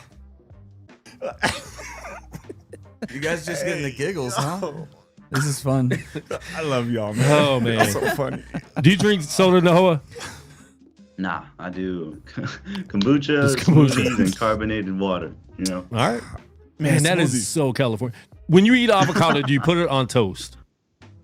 Yeah, sometimes I do, but sometimes it's just I take a spoon. Oh, you just eat the avocado like that. I used to eat it Straight with up. crackers. I do love avocado. Like I'll eat it on my burgers and sandwiches all the time. Yeah, It's absolutely. good on a Very sandwich. good for you too. What's the smoothie flavor? I'm trying to get on smoothies. I know how they're so like they're light, but they're filling at the same time, man. It's a good drink to go to when you just want to, kind of curb that hunger. What's the favorite flavor for you? I'll make smoothies. Oh, And nice. so I'll get, power greens, which has got like spinach and kale and stuff like that. Power greens. You could do any milk, but we do oat milk, frozen berries, which has blueberries and strawberries, blackberries, things like that. Some mango and half a banana for sweetness. I'm putting you on. Okay. Some peanut butter and as much chocolate, protein powder as you want, with maybe a little bit of like maca, for just a little bit, like a special taste. Okay. And then Man, he Just like sounds that. like he has his own little smoothie truck or Yeah, something. for real. I'm gonna have to play this back to get all those ingredients, but I'm gonna do it for real. I got you. I can't get with the protein powders. I've tried it, like putting protein powders in smoothie, but anything protein has this weird aftertaste, and I can taste it in everything. It doesn't matter if it's a granola bar, a smoothie. Altoids. You put the protein in the gonna say Altoids. carrots. That's what they need to do. Put protein in here. That'd be good, right? Yeah. Some whey protein. Yeah, that'd be great. There's 0 grams of protein. It says on here. How many grams of sugar 2. in every Altoid? Oh, 1 gram of sugar, 1 gram total carb, and then 1 gram of added sugar. So that's why I said 2. Okay. It's not too bad. Yeah. I mean, if you eat 50 an hour, then it's a problem. Yeah, this is 50 grams. Well, 100 grams Right. if there's 2 grams. That's math for you guys, just in case you didn't know. All right, Nahoa, let everyone know where they can find you. And you talked about performing. How do you have any events coming up, and how often do you like to perform? At this point, I'm performing once or twice a week. Most of the things are in LA, downtown LA, little Tokyo or or Lamert Park and things like that. But where you can find me online is just at Nahoa Life, at Nahoa. Oh, it's there on the screen too, at Nahoa Life. That's Instagram, YouTube, all that stuff. And I'm, like I said, I'm trying to be consistent with it, in a way that doesn't mean like just putting out subpar quality videos, like just for the sake of doing things daily. I'm like trying to do good stuff every day. So I'm working on it, getting into the swing of things, and also enjoying it too. Like I've always just enjoyed the music and not the being on camera. Yeah. And now I'm feeling much more comfortable. It's good. And I'm just sharing the music. So. And do you plan on making more videos for this album? Yes. Yeah. Tomorrow, actually, I'm going into LA, into the studio where we can like control the lighting, and it's supposed to be a dope little venue. Nice. And it's just just for promoting things like that, short form, and hopefully another longer form like lyric video like we saw today. So I'm excited about that. Yeah. Nice, man. And Luke's going to start writing up the petition to make you an official tunnel rat, so we're going to be sending that out. But we appreciate you getting on with us, man. We're going to get into your last video, but we definitely appreciate you getting on. We'll have to do it again a lot sooner than a 5-year break. And hopefully, man, you aren't that far away. You can come to Vegas and actually do it in studio, whole set in studio. That's so, I'll hit up your dad about that. And because we had talked about that before a long time ago, but now we got to set up a lot doper to be able to do that and broadcast that and have multiple camera angles and all that stuff. So we need to set that up soon, actually, to help push this project. For sure, I'd love to. Definitely. Yeah. Anybody else with anything else before we go? Cool. We're gonna get into this song, and when we come back, we're gonna do music and video reviews. So you guys stay tuned, stay locked in with this. This is Overthink of You, Nahoa Life, off the new project. We put the link in the YouTube. We pinned it up there, Songs in Anticipation. So the link to the Bandcamp is in there. Go buy it. Don't worry about all the streaming platforms. Go to Bandcamp. Quit drinking Starbucks for 2 days. You can afford the album. Support the artists and help them out. Right now, this is Nahoa Life, Overthink of You. We'll be right back right here on Speak Life. Vices, it's taking too long to write this. I had an idea and lingered a little, and look, I done lost excitement. Plus, how would I top the highest? Stevie and Dot, I'm not the nicest. I got a whole lot on my mind, I gotta hold on to the time, it's priceless. Gotta, I hope you offer guidance. Don't let me fall for sirens. Learning a song of silence, trying not to be a martyr Midas. I believe, help my unbelief. Set my thoughts at ease, let me be at peace. Help me fall asleep, bless me with a dream. Rest is all I need, but I've been stressing and I gotta read. Gotta prepare for the lines of seas. I'm too hard on me, I know it's wrong, but I don't know it's right. My mind said think on it, don't decide. The clock said I only got so much time. Pause the present moment and hold rewind. Playing it back again and again, I'm playing pretend. Did I romanticize a friend? Nah, that's not what it is. It's not suspicious. I wish there wasn't another dimension to our connection. Now I'm upset what I said, to know I can't accept it. Am I falling in love with you? No, I can't be falling in love with you. I overthink of you. Heaven knows I do. Am I falling in love with you? Oh, you. I overthink of you. Heaven knows I do. Could I be falling in love with you? Open up the heart and soul. Open up the heart and soul. Whoa, what if I don't open up to a soul? What if I don't end up loving the cold? What if I'm stuck with a dream overseas and I'm thinking I wanna go home? Open up the heart and soul. Open up the heart and soul.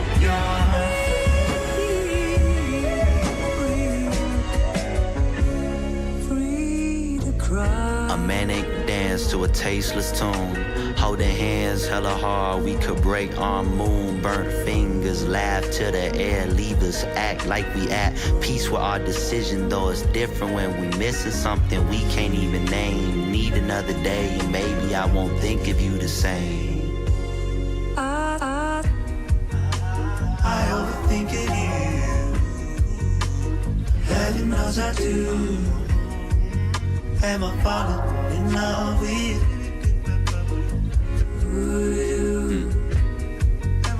I overthink of you. Heaven knows I do.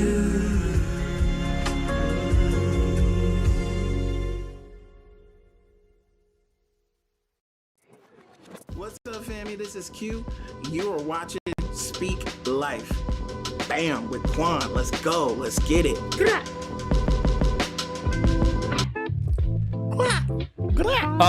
Shout out to my homegirl Lizette, who thought Q was in here because we did the drop, and so she's saying hi to him in the chat. But man, we definitely appreciate everyone for tuning in. We are gonna get into the live music and video reviews in just a second. Let me get these screens working right. But listen, once again, we do have the link in the chat on YouTube. We'll put it up on our social media as well. Make sure you guys go get that project, man. It really is dope. I know you guys, not everyone in the room got to listen to it fully and get deep into it like I think Luke did, and I know I did get pretty deep. But super dope project, man. So make sure you check it out. What do you guys think about that video? Like, his visuals are so dope. And what I try to explain to people, like, everyone wants to either make a movie or just do something super basic and generic. But he had one camera, he was in one place, and all his visuals are super dope, man. Like, what do you guys think about that? He had the one camera, but he had like a gimbal shot, then he had a straight shot. He had dope shots, Yeah, especially he had that dope one. shots. That one had, I feel like it was a little more. But I mean, he's in one place, so a lot of people are trying to do full movies, and and that's dope too. Like, obviously, we like that. I think the main thing you need right now is just believable performance. Yeah. And so like, it's crazy that he's so believable on camera, because like, talking to him, it seems like a totally different person. He's very intellectual in real life. Like, on here, he seems like a little more loose and just confident, And so, really dope. Really, it's all great. I'm like blown away by this kid. I'd also say too, it's kind of crazy because I think what's really important is that the scenery that he chooses for the simple videos matches the music very well. You know what I mean? Like, that last one, he chose to do it outside. The one before that, he chose to do it in a corner in a dark room with the lights dim, but the energy was higher. You know what I mean? But that one, with how melodic it was, how much singing there was in there, he chose to be around plants and trees and outside with bright lights around it. And I think that's the type of intention that we've kind of got to know that he has with the things that he decides to do. And I made the music video kind of just that much better, even though it is one camera, a bunch of different angles. It just was well put together, went with the song really well. And I think that you mentioned that a lot during reviews, Quan. You're always like, yeah, it kind of felt all over the place. Like, that didn't go with what you were going. You transitioned too many times or not enough, And I think that he did a really good job of just making it make sense. It's good. What do you think? Yeah, no, I think that was really dope. As like an artist myself, I'm inspired. I'm like, you know what? Because sometimes I do overthink the content. And I think I need a whole bunch of people with me, and I think I need to no, like, one shot, one location, couple different angles. Like, it's good. Like he said, they also fit the theme of the song.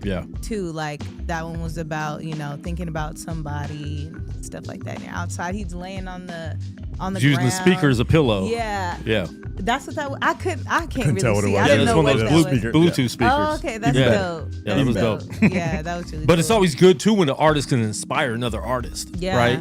Because a lot of times artists are a little, we're a little stuck up, right? Yeah. Where it's like, oh man, I'm better than that. But when you can get inspired by another artist to get ideas and want to go out there and create, like, that's dope. Yeah. That's when you know you're dope. I'm not afraid to say I'm inspired. I get my inspiration from so many, of course, the Holy Spirit, but other artists, content That was so ideas. Christian of you to say. Yeah. She had to. She had to say it. I don't just get inspired by people, but the Holy Spirit. Yeah. It's more than getting inspired, though. I feel like the Holy Spirit empowers us to do what we're supposed to do. The scripture, so it's 2 Timothy 1:6-7, fan into flame the gift that God has given you. For God does not give us a spirit of timidity, but of power. And so God has given us this, and we're supposed to use it. So if we stuff it down and we don't lean into that, then we're not doing what we're supposed to be doing, right? Right. That's why he gave us this. He wants us to shine. Pulling our gifts out and helping us use them. Exactly. Yeah, we've been talking about that a lot, just, in different circles I've been in, just the gifts, right? Like that's something that we hold on to that we're not supposed to. Our testimony is something we're supposed to speak on, right? Because we went through those things because other people went through them and we overcame them. And there's other people that haven't overcome those. So it's very important. Your testimony isn't something to hide or be ashamed of or be nervous to speak on. Yeah. And you don't have to go through a big thing to be your testimony either. Like I grew up in the church, but there are things I went through. But being in hip hop, coming up, I was always like, I don't really have a testimony, because everyone's testimony was like, oh, I was a gangster. I rapped with Dr. Dre and I made him a beat, and and it was all these like crazy things. It's like, dang man, I never killed people. Right? What's my testimony? But that's part of the testimony. Like I got saved when I was 5, and there are things I struggled with and went through. So everybody has a testimony. Yeah. We all have one, and it's very important to speak that out, because you won't even know things you speak out. Other people will grasp onto that and be like, man, like I was going through the same thing. Dizzy, like I'm glad you said that, because I didn't know that other people might have went through that. Speaking of anxiety, Nahoa Life speaks on that a lot. I think that's something we didn't really deal with, Luke, as in high school years, but it's something like I deal with it a lot more now than I did when I was back then. I think it's what we consume from so much TV and social media. I think it's the way that people talk about it. The way people talk about it too. I didn't know I was supposed to be anxious, and so I just. But teenagers are going through, because I think there's just a lot more pressure on them with social media and with the things they consume. They're a lot more desensitized to things than we are, or we were when we were, growing up. We didn't see it, like all the death you can see on social media and YouTube now. Yeah, another thing that I think that it is like he said, it's just talked about more, and like it's like this huge label. Like before I really knew what anxiety was, like there was times where I had it and I was just like, well, this is normal. My stomach feels weird. I'm a little bit nervous about something. I can't really pinpoint it, but I'm just like, that's just what this is. And then tell somebody who's like, oh, that's anxiety. And then now I'm like, oh my gosh, I have anxiety. But we also need to be very careful. Sorry about that. We need to be very careful about labeling that too, because sometimes we start owning that. And if our identity is in Christ, we can't have our identity be, I'm depressed, I'm ADHD, I'm this. They want us to label that, and that holds us down, to be honest. We need to realize, like, ADHD, like, do you deal with stuff like that? Maybe, but your identity is in Christ, so you're above that. Like who you really are is above that. Yeah, I think it has to do with what you're filling yourself up with. What are you doing in your free time, your quiet time? What are you doing when no one's around? If you're focused on just scrolling and comparing yourself to other people, and then I think also that's a bad thing, obviously. But then also, like, if you're talking about anxiety and you hear about anxiety and this person's anxious and this person's anxious, there's something called the reticular activating system that's in your brain. So like you buy a Volvo car and you never knew how many people had Volvo cars, and then you see everybody drives a Volvo. Yep, my K5, dude, I did that for sure. Yeah, right. So it's the same thing. So you hear this person talk about anxiety, then you start seeing anxiety everywhere. Then you start to feel anxious. Yeah. So where are we getting fed? Are we getting fed by what everybody around us is saying? No, we shouldn't.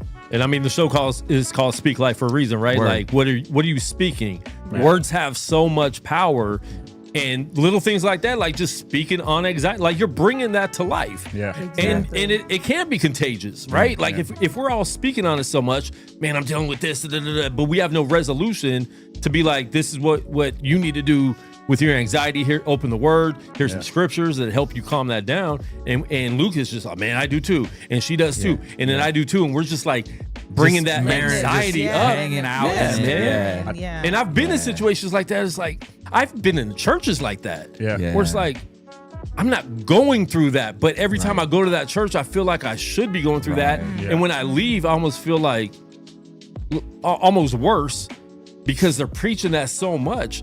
It's like I shouldn't be leaving feeling this way. Right. We shouldn't keep speaking that over, our lives, and we, churches do it too. I don't think it's intentional. Right. But it's something very dangerous. You have to make sure you're, speaking the right things over your life and over other people.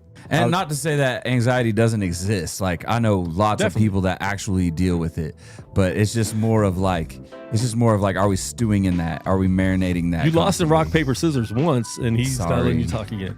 No, sorry. I talk too much. No, you're good. This is why he keeps me off camera most of the time. This is a great topic. It's just y'all are hitting so many points I want to hit. So then I'm like, all right, I'll just say this next. And then you go. And I'm like, dang. No, I'm just kidding. Y'all good. Y'all good. I was just going to say the other side of the coin, though, is that like growing up, I just think we didn't, like we talked about not recognizing it as being anxious, you know, but I think the helpful part of that is that we had to deal with it right then and there on the spot. And nobody talks about that, right? Because now we're more aware of it, but I think because we're more aware of it, we're not dealing with it. We're not trying to combat it in any kind of way. Before, when we felt it and we didn't know what it was called, it was like, yo, you got to get out of that funk. You got to stop feeling that way. Like shake that off. You know what I mean? Whether it be from your parents or your friends. So we would feel it, not know it was anxiety, and then we would be like, man, I got to come up out of this, and we would do something to get out of it. Now we feel it, and people are like, it's okay to be anxious. It's normal to be anxious. It's regular to feel that way, and you can sit in that. And I think that that's why it has such a negative effect on us now, because people are just so okay with it because it's become so regular. It's been, you know, like you said, we're desensitized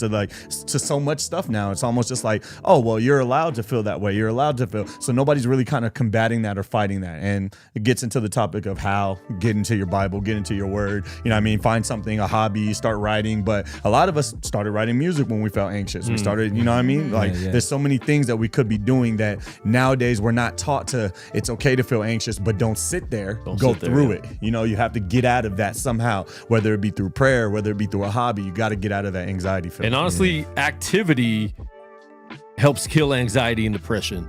We used to be, I was on the bike every day after school, do the homework, then we're outside until the streetlights come on. Right. Yeah. People aren't doing that. Like the young generation doesn't do that anymore. We were out, like we didn't, we had Atari. Nintendo started popping up in my later years of being a teenager and stuff like that, but we weren't on video games all day. Even when we were, like, our parents weren't letting us be on it for 3 hours. Like we had like an hour limit at the most. I think it's crazy that I had Super Mario and you had Pong. I think that's wild. I did have Pong. Asteroids, Pac-Man, Donkey Kong. I just think that's crazy. And what was your first video game that you remember? First system. No, I actually I may be like younger myself, but I have older siblings. So like we had an Atari, we had like the first PlayStation and stuff like that. Nice. So like I grew up with those things. I played outside too. What was your childhood game system though? What did you play? And I'm not saying nobody played outside. I'm just saying like the majority of us when we were younger, that was everybody was outside. But now it's like there's a select few that are, but like the majority are not, Yeah. I would say PlayStation. Like we had like the first one, second one going on. Okay. Tony Hawk Pro Skater, he was on that.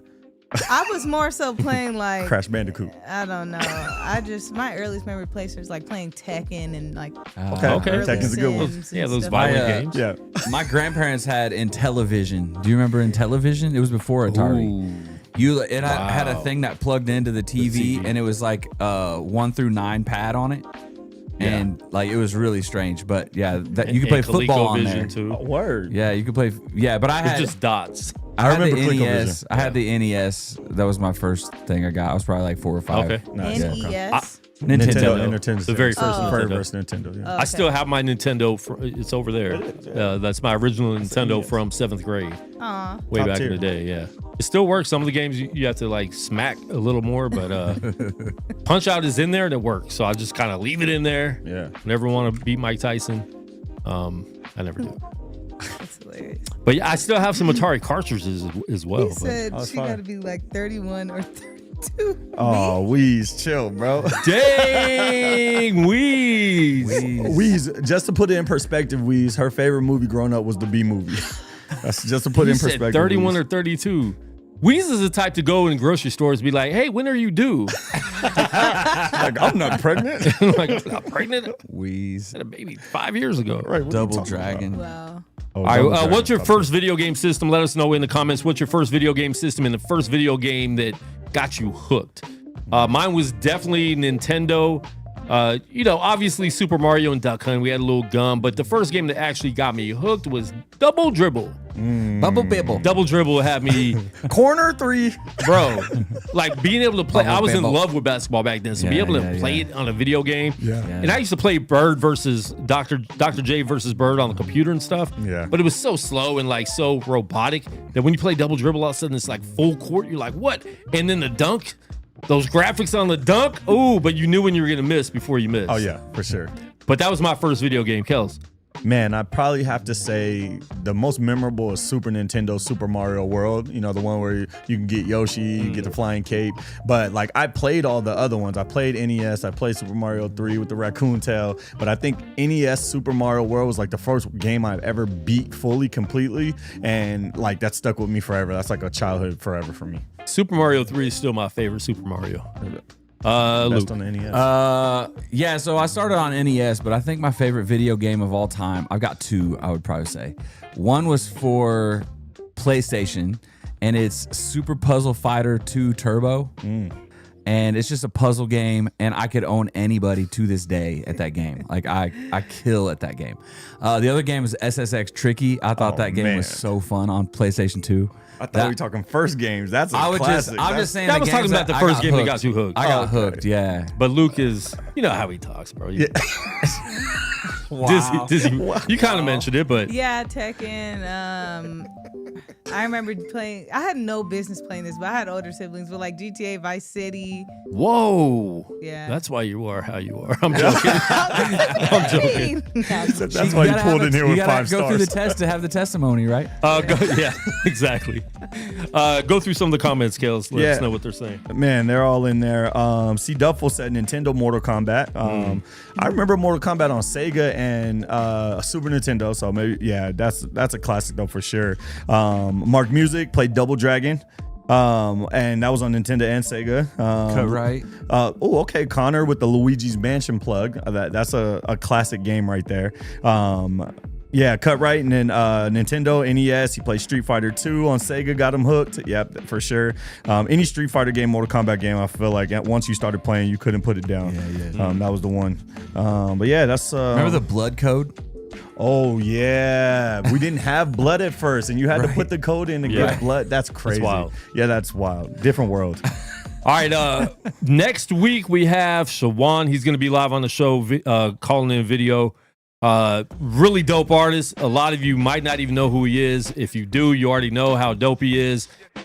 Honestly, one of the most underrated Christian hip hop artists, I think, in my mind. I think this dude is really dope.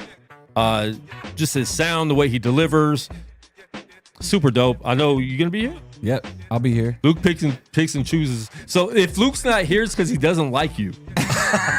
Because Luke will come on when it's an artist he likes. Well, you had Jared on a couple weeks ago, but I feel know, like you don't I like talked him. to Jared too much. You don't like him. I actually talked to him too much. I didn't even want him on the show. I was like, can we skip This this is one? lame. We see him all the time. That's funny. All right, before we get into music reviews, I have a couple keeping it reals to talk about. I don't even know. This one, I don't know if I should be playing this one. Let's go. We're all adults here. Let's go. Yeah, we are. It's almost 9 o'clock. We can. Show me how you wipe. How do you wipe? Well, for me, it's difficult. She's obviously had work That's done. why I have a butler. Like I really. So for me to wipe. Okay, so this is the toilet. Okay, so let's say I'm your butler. I want you to show me what happens. My butler needs to like. Okay, so when I finish, and I have like to do this, and he helps me. It's like a nurse. He just She has a butler that has to help her wipe because she's had too much work done back there. So she has like the extra, read all about it. First of all, those surgeries are ridiculous. They never look proportioned to your bodies. Would you hire a butler, Kels? I wouldn't. What if you had no arms? Let me tell you. I'm gonna tell you Like, this, how bro. would you wipe with no arms? What? I was in the hospital for 7 months, and there Oh, was and you- times you had- where you had I a had to nurse. let the nurse do, that. But it was the most uncomfortable moments in my life. Did you have any nurses you were able to request? What? No, but I luckily I didn't have any like crazy nurses. They was all good people. Bro, there was one when all I was good in the people. hospital with pneumonia. They had to take my blood like every 4 hours or something like that. She was I woke up in the middle of the night. The hottest Latina. I was like, whoa. I was trying not to hit hit on her, but she was. He was like, pinch me again. Yeah, I'm like, can you take my blood in this arm too? Yeah, but no, like to hire somebody to do that is crazy. To have so much work done that you're like, I'm gonna spread my cheeks so you can wipe for me is crazy. Like that's insane. I couldn't imagine. Well, that even happens with like real quick complaint in the comments about no music reviews. We're doing music reviews. We already said it, Mark. Music. I'll do your song first. So you quit. Nails, like the nails that are like this long. Yeah, I don't know how they. They probably hire butlers too, right? No, oh my god, They definitely get some in the nails. This long is crazy, but like a nail that's like this long. This might be too much, but you just like wrap the toilet paper around the nail, so your toilet paper's coming up like a pyramid. But yeah, and then but you that's a lot of toilet paper. You're wasting trees. You're killing trees. Killing trees over here. What if you use wet wipes? Yeah, you can't. Well, no, that's but you then layer them. It's a technique. You guys don't know. Okay. It's okay. Wow. This is wild. That was. I agree, Quan. That was a wild reel. Yeah. Yeah, that was a little too much. All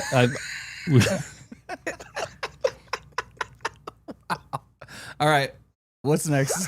All right, one more. This man robbed a bank so he could get arrested and escape his wife, but ended up sentenced to house arrest. Oh my gosh. The irony. So, you know, there was another guy, I don't have it on here, but this dude was 93 and stabbed his wife and killed his wife at the age of 93. He got life in prison, which is a year or two. Wow.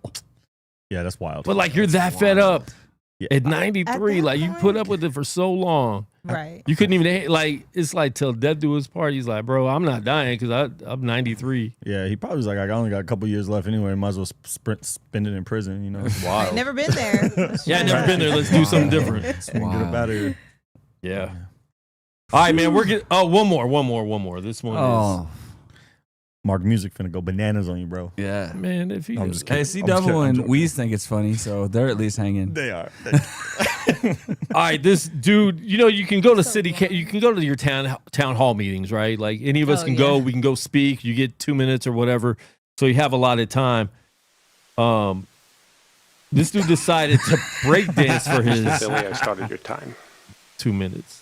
So I started your time. Ooh, get it. And look at the faces of the people. They're trying to hold it together. But low-key, he got a little rhythm for being an old white dude. He getting off on him. What you mean? He getting off on him. You can tell he danced back in the day. Facts. I don't even know what his point is, but I'm on his side. I'm on his side. And then they have He to did let that. him do that. Wow. What does he say? Does he say anything?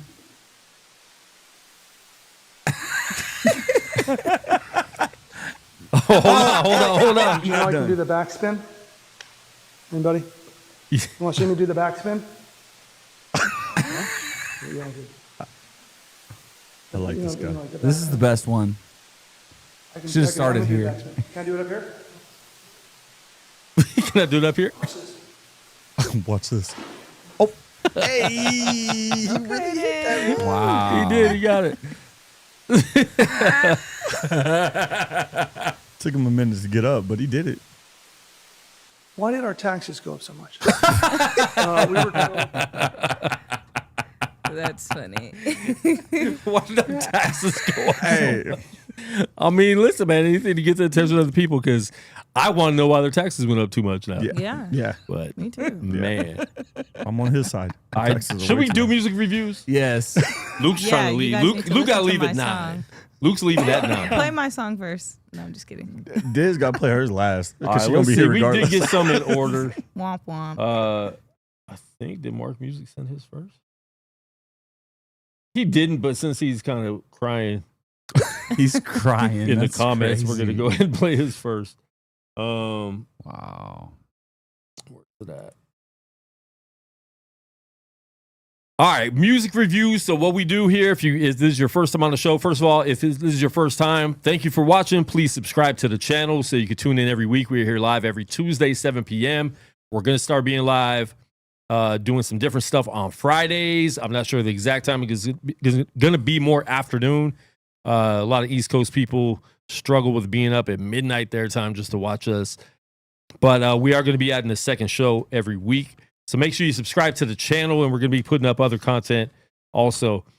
We do music reviews. So what happens, independent artists send us music. We rate it 1 to 5, and then we give honest critique. If we don't like it, we're letting you know for sure. So if you submit music, just know that we're going to be honest. If it's whack, don't get your feelings hurt, because what we're trying to do is help you get better.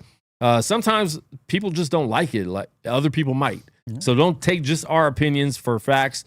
But if there's sound quality issues, mixing issues, being off beat issues, not hitting keys when you're singing issues, then we're going to let you know. And you need to take that critique, hopefully to get better. But if you don't want to get better, then just keep making whack music. But this first song is Mark Music. It is called Fight Night right here on Speak Life.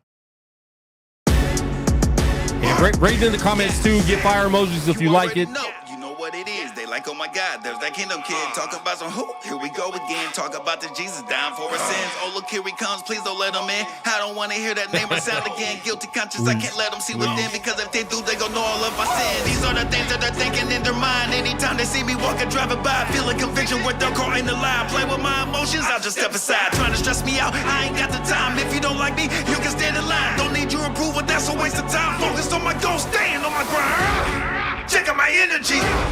This for my enemies. This for the frenemies. Demons are trembling, spirit is building me. We got the victory. Yes, I believe in me.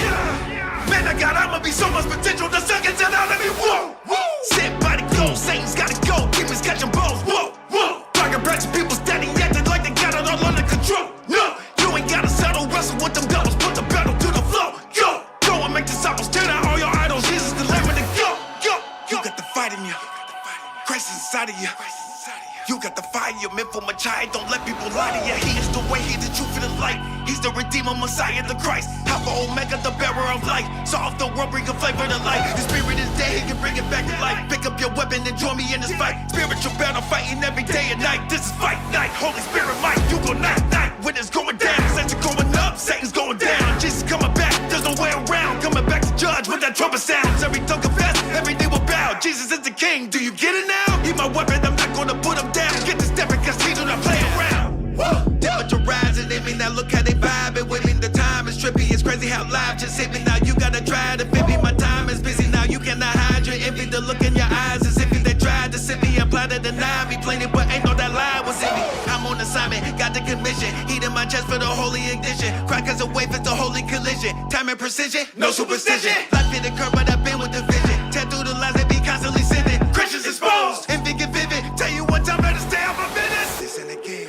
we like to load it. We rock emotions and you can control it. Got angels here with me and they be patrolling. That might go beyond it, so watch how you approach it. We're running in backs, man, now they be ghosting. Here to be captain, we on the ocean. Feel the impact and you hear the explosion. Under attack, now your ship is not floating like whoa, whoa. Slowly you're sinking below, below. Think like a military, reaping the benefits, seeing the ignorance go. Let's go. I thought I was losing control. Was paid for them pills and the weak of my enemy. It wasn't my time to go. That was deep when I spit, but I reach for the hills. I'm reaching for healing and hope. Disrespect my set, that makes you a threat. Christ is who I rep. What did you expect? Rep up to the depth. Say it with my chest. Jesus is the best. No, he's not finished yet. Keep a level head. Devil cause I'm blessed. From lessons to blessings. He put me to the test. Had to let them know. They ain't know my quest. Heaven is the goal. Forget about the red. Rah! Rah!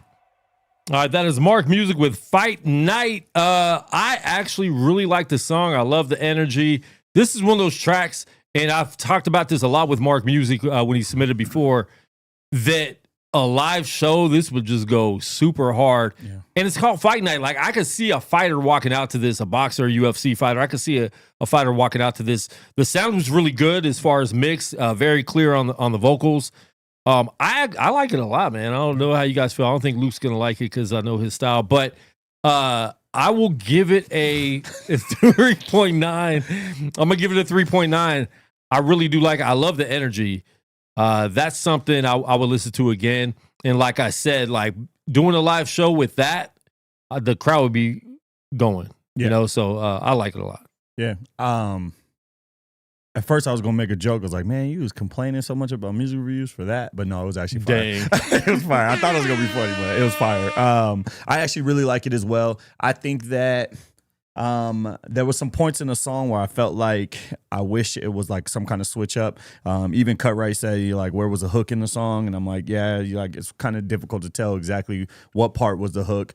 So the actual structure of the song, I think that if anything, like for the crowd's sake or for a performance sake, if you want people chanting along with you, things like that, just make a little bit more structure to it. But sonically, it sounded dope. I think that it was mixed very well. I felt like it was appeasing to listen to. I love the voiceovers, the background stuff. And then the flow was dope. You're killing it as far as like different patterns and cadences and things like that. And then even at some point, I felt like, man, I wish we'd get some kind of switch up. That's when you kind of put in that little whisper rhyme and it kind of brought me back to like being entertained again. So I was like, cool. I think a little earlier so you don't lose everybody. But yeah, just structurally finding something that makes it feel like there's a hook like right then and there so that you can have people really just jumping in with you and just kind of vibing with you. And you're right. I didn't really know. This is a very anthem-y type song, so it would be really good to take out some of the lyrics and have more, more of a hook. Yeah. It's more of like a chant where the crowd could just, repeat it with them. But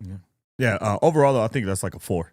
Oh, he said, in the hook. He said no hook. So yeah, that's it for me. With something that anthem-y, definitely. Quan's talking about, like, made my mind start wandering. I'm like, man, you could do a whole concept video to this and all this, and you're gonna need something that people can grab onto and just really be like, okay, this is that one. This is that banger. I'm going down to 3.5. No hook. Luke. Yeah. Here we go. Oh, come on. Come on, man. I didn't say anything. It's okay. Not everyone's going to like it.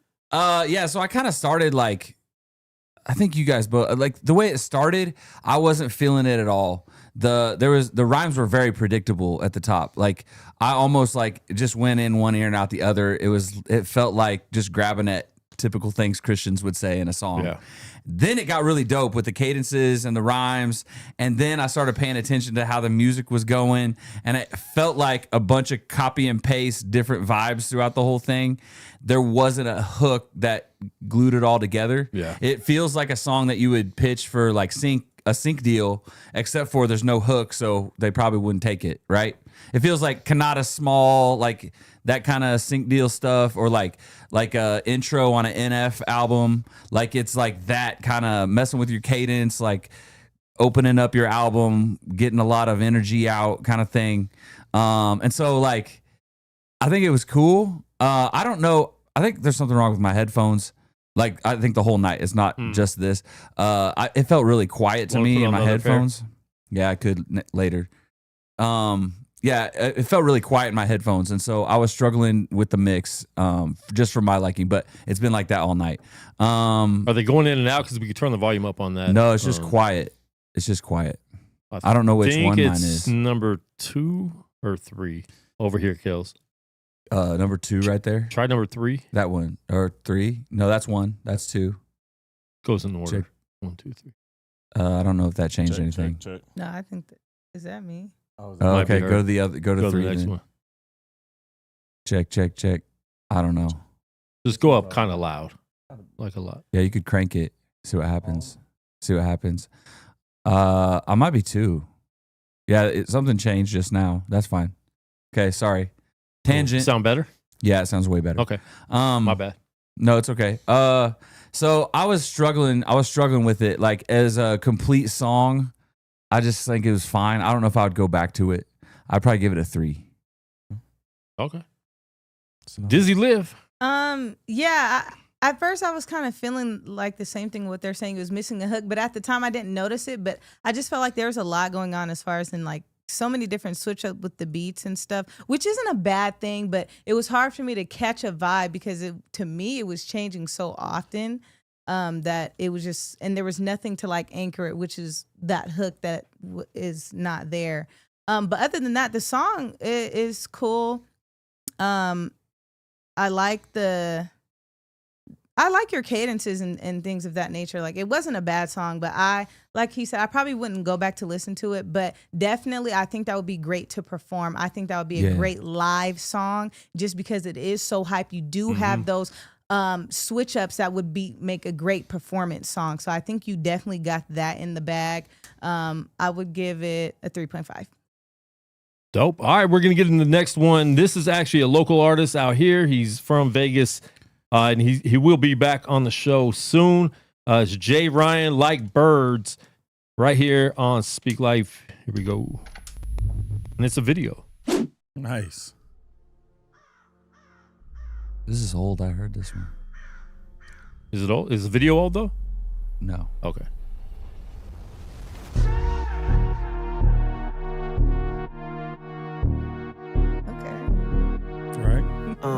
Who there for you, for now you?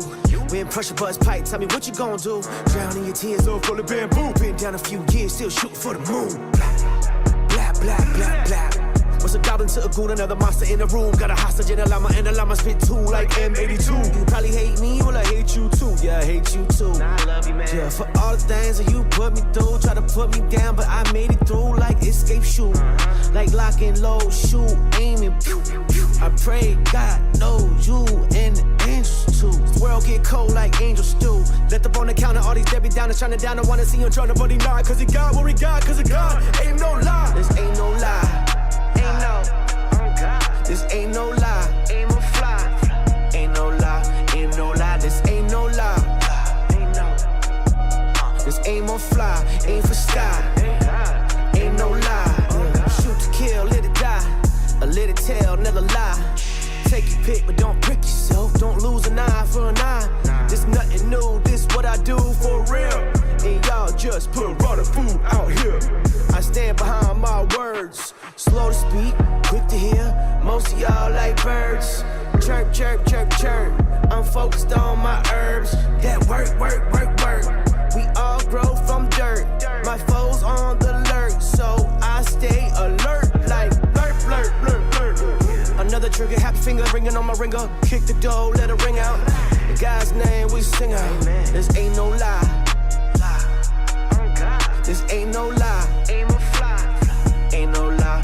Ain't no lie. This ain't no lie. Ain't no. This ain't more fly. Ain't for sky. Ain't no lie.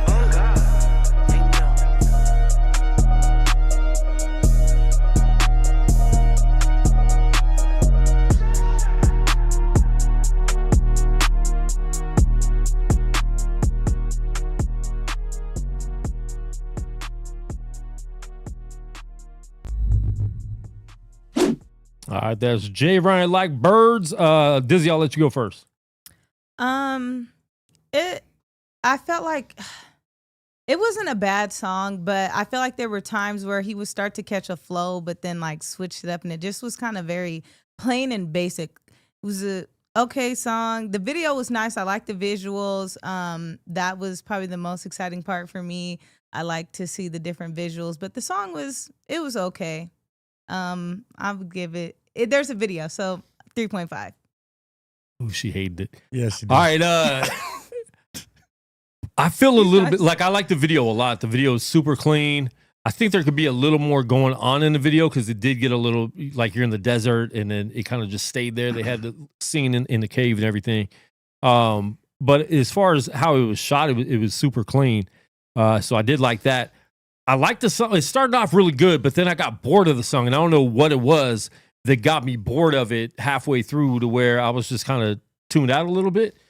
Because he could flow. Mm-hmm. It wasn't a bad song at all, but there was just something that didn't keep my attention, and I don't know what it was. So because it was a video, same thing. Like I'll give it a 3.5 because the visuals looked really good. I think it's almost better if it was just like an Instagram reel with those visuals, and then it's like 1 minute and it just hits you real quick and it's like, okay, cool. That was enough for me.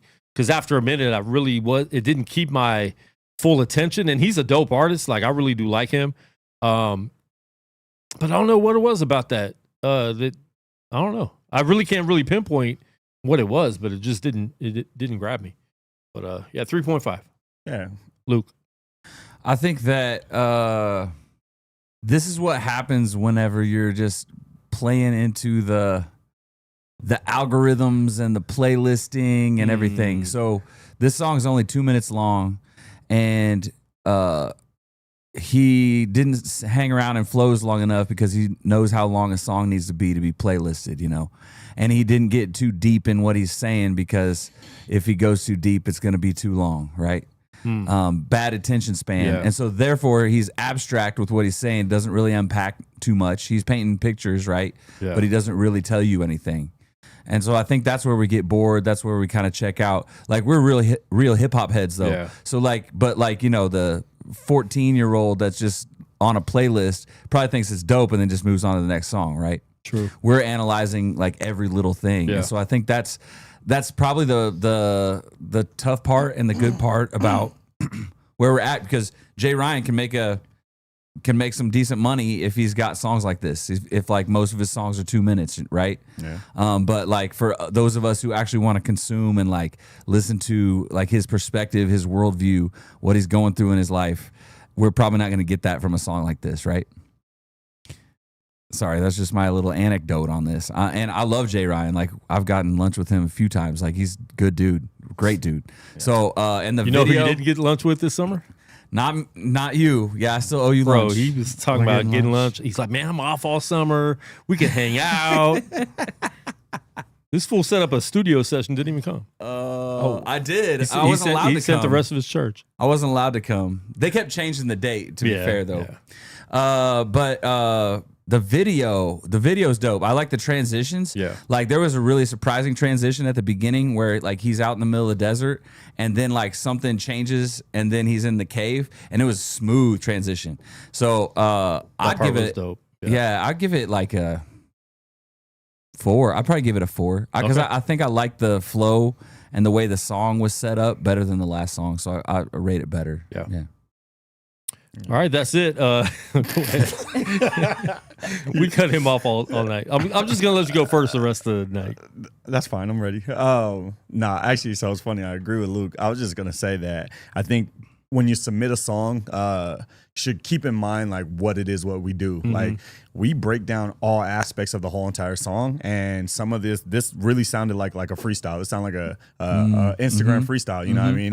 I also can't identify where the hook is. More importantly, I don't know what the song was about. I remember something about birds chirping. Yeah, you know. So I think he was saying like people be running their mouth, but then you turn around and be like, I love you, and then like, but you want me to hate you, and I'm like, I didn't know what he was talking about. So like, there was no genuine real concept to it, and he was just rapping. And if you're submitting music to be, you know, critiqued, if you're just, you know, like rapping, then it's not going to get the best, you know, score, because there's so much more that gets put into it. The visuals might be great. You had a dope flow and dope cadence, but I really don't know what was being said as far as the content of the song. There was no real like moments that I was like, oh, he's really, really spitting to keep your attention. You know, the punchlines, like you said, were kind of just like, he didn't want to go too deep or say too much. So it was very like generic lines that made you just kind of like doze off. So I think it's a dope song. I think that if I would have saw it on a reel, I would have been like, oh, who's this artist? And went and checked out more music. Yeah. But I'll never replay that song. You know what I mean? So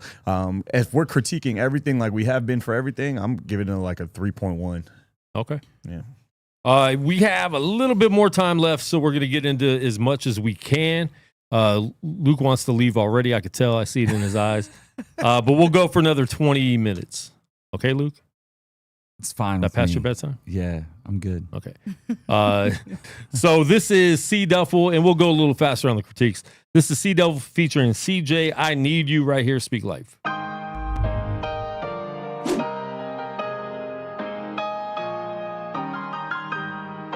He sent me a YouTube link. I thought it was a video. He kind of tricked me.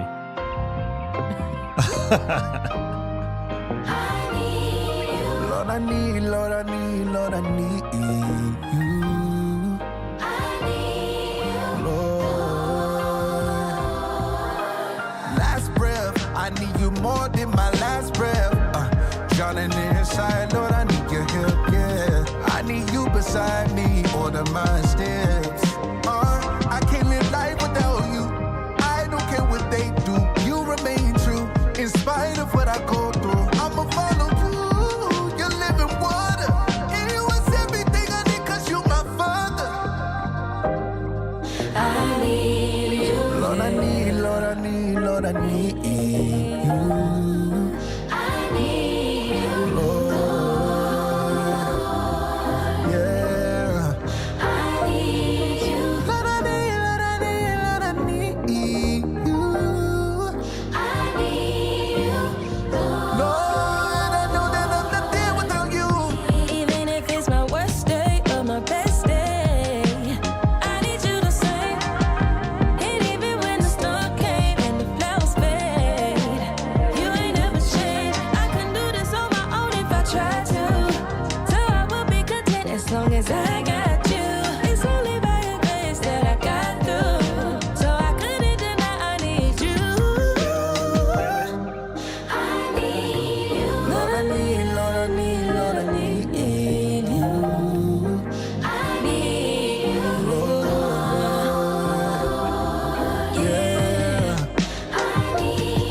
I get to go first.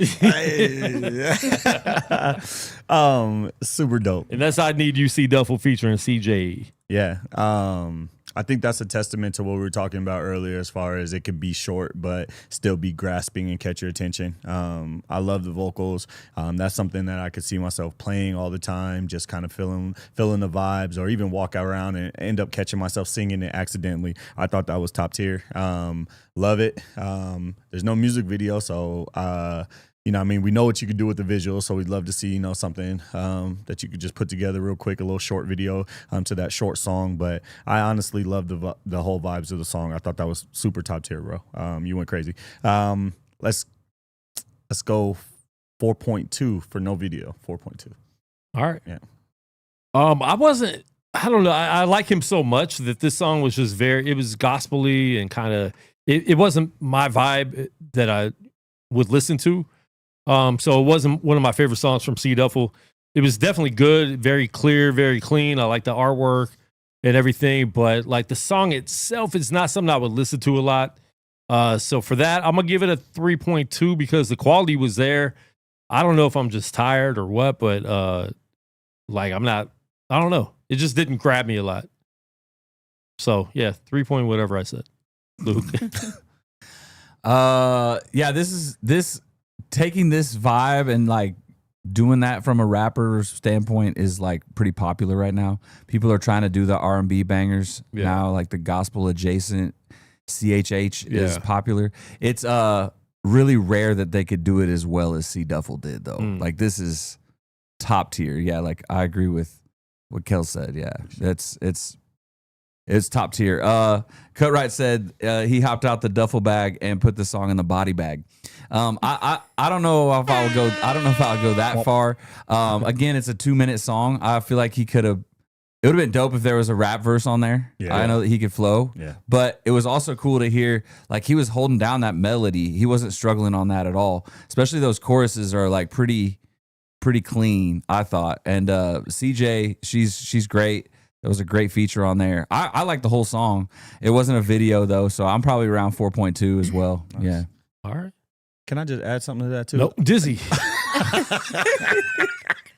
Quiet hates me, y'all. I was just gonna say because he said something that caught my attention too. Is like I would have liked a rap verse on there, and I was like, yeah, you're right, that would have been dope. But I was also thinking about like when I was listening to it, like it's dope to see writers turn singers because like the lyrics were still there, and even saying something as simple as like I need you more than I need my last breath is such a dope way of saying I need God more than I need to be alive. You know, more than life. That's such a dope way of saying it. Only real like good writers could do that. So kudos to you for that too, bro. Dope. I really like this song because that's the first time I'm really hearing something like that from him. Yeah. And the I don't know why I can't talk right now. The feature was great. Before you said it was CJ, I was like, wow, she sounds a lot like CJ. I was gonna say that too, but no, song was great. I really like it. Like I said, because I haven't heard something like that from him before. A rap verse would have been cool, but I like that kind of music, so I would give it a 4.5. I really like that song. I would play that again. Probably will play it. I'm the only one that hating this C Duffel. It's all good. All right, next one. Very scared to play this one. Oh, last time we played a song in the studio with the artist in the studio, they left us. They have not returned. They don't return my phone calls. Actually, you did return my text last week. Just been working a lot. Keep the camera on Dizzy the whole time so we can see her face. No. Yeah, I will. I need to see y'all face. All right, this is Dizzy Live. The name of the song is a Victory Anthem. So here we go. Enjoy. I'm gonna push play right now. You ready? Yeah. Are you nervous? A little bit? Yes. Because Luke doesn't like a lot. I'm nervous because y'all are going on every detail, so I'm curious to hear what y'all have to say. Luke's being nice. The beat's already dope.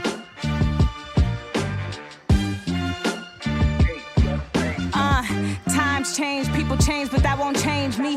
Man, I'm always serve my God the one they can't beat. Put on my people riding in the church, look like a whole fleet. Go out and make disciples of them all. I do that on beats. D-I-double-Z-Y, L-I-double-V. I know that sounds familiar, but this ain't the old me. Got the same high bars, but the message run deep. Had to block out all the sin and now that message go green. It's how you looking at it. You can't change none if you being stagnant. Satisfaction is one thing, but you complacent at it. God won't open the door if you ain't there waiting it. I mean, listening. God over dividends. He woke me up today, so what I look like ever giving in. Power in his word, I really found my strength in listening. Dizzy, you look brighter. That's the Holy Spirit glistening. And it's God over everything. And I don't care about what you people think. Let me tell you how I do it. Let me tell you how I do it. I keep God over everything. And I don't care about what you people think. Let me tell you how I do it. Let me tell you how I do it. We got victory through Christ, yet it's the anthem for the saved. Hallowed be his name, I praise the Lord for all my days. Holy Spirit with me, never need to light the sage. I'm on a narrow path now, no longer lost inside the maze, This walk with Christ can be a rocky road, but he's with me through the fire. Shadrach, Meshach, and Abednego. I might fall 7 times, but I'll never fold. And if they ask me for my name, that's how the story goes. D-I-double-Z-Y-L-I-double-V. I know that sounds familiar, but this ain't the old me. Got the same high bars, but the message run deep. Had to block out all the sin and all that message go green. It's how you looking at it. You can't change none if you being stagnant. Satisfaction is one thing, but you complacent at it. God won't open the door if you ain't there waiting at it. You need proof of his greatness? Well, baby, looking at it. Tell me, is you feeling me? This life full of victory. He came to give us life so we can have it more abundantly. Father, are you proud of me? You changed the folks surrounding me. Iron sharpens iron, so I had to set that boundary. And it's God over everything. And I don't care about what you people think. Let me tell you how I do it. Let me tell you how I do it. Yeah, I keep God over everything. And I don't care about what you people think. Yeah, let me tell you how I do it. Hold up. Well, let me tell you how I do it.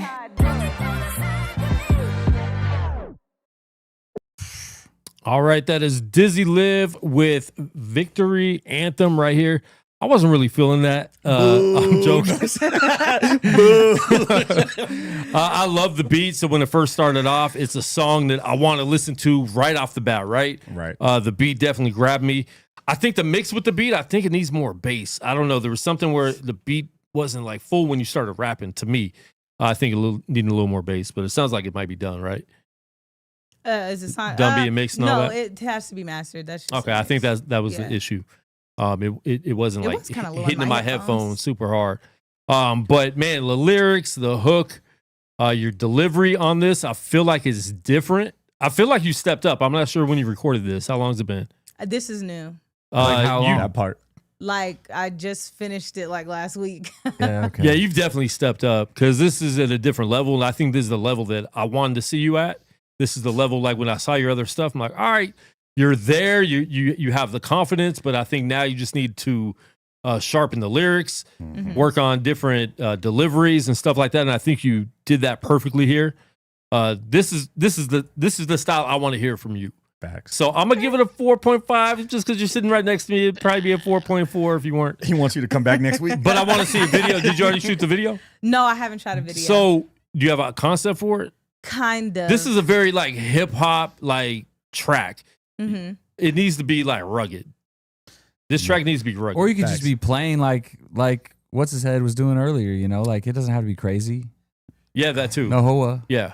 It But just something rugged, like even like your style, like what your it needs to be a rugged looking video. Agreed. Yeah. The way you were rapping makes it sound like it's like I picture people behind you throwing up gang signs, basically.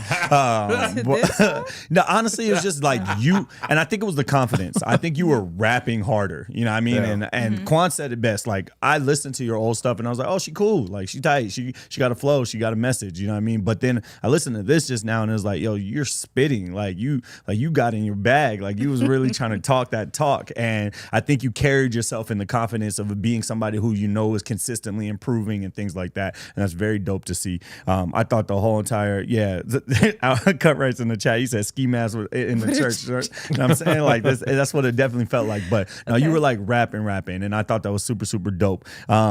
It's funny because I think that some of the feedback we had before was like you were so like scripture every line, and then your flow wasn't up there, so it just sounded corny at some points in times. But this, you're still almost too churchy. Almost too churchy. It sounded like you wrote a verse to perform at church, right? And, you know, that's how some people do music, and that's cool. Yeah. But this, because it sounded so gritty, it just sounded like you really believed everything that you were spitting. So it was still a lot of scripture and a lot of churchy stuff, but it was like, this is really how I feel because of the confidence level and how you're rapping, which I thought was top tier. So, I'm up there with Quan. I'm 4.2, and there's no music video. That's a... Yeah, I can't wait to see the video. Yeah. Thanks. Did it really sound gritty though? Is it like Bibles and Blickies? Not necessarily gritty as far as like gangster style, more gritty like New York. I was thinking like hip hop style. Blueprint era Jay-Z is what it sounded like. Yes. Yeah, that type of gritty. But not that's like white gritty. collar though. A little bit, but it's more. I can see like a suit and tie rapping in the elevator. I can see that too, but it's the confidence. It's like just like boss vibes. So I can definitely see that. Like when it comes to female MCs, I think she's less AI the Anomaly and more like Linnell Grant. She's more like clean with it, you know. Like I like her. Big props though. Like this was. I agree with whatever all you guys were saying. I was trying to find a way to critique this because it's easy to be like, well, your old stuff wasn't this, but she's this now. Yeah. And this is really dope. So yes, keep doing this. Yeah. Like find more beats like that. Yep. You were in your bag. Who made this all beat? The way in. Actually, his name is Casey House. He found him on Instagram. He's based out of Africa. I don't know exactly what. Oh, he didn't have a single bongo in there. He had African. You wrong. But yeah, I think I'm actually going to be working with him. Dude, more. Like... and I feel like it might be good for you to find a handful of producers and just work with them and find stuff that like fits this style, because the way you slid over that, your mic presence and the way that you're performing, like you got a little playful with your tone a little bit, and then you're kind of just like saying that hook, like, which could be kind of monotonous for some people, but with you it's believable when you do that. So I thought the whole thing was just crazy good. I'm stoked. I'm stoked to say I know Dizzy Live. What do you give it?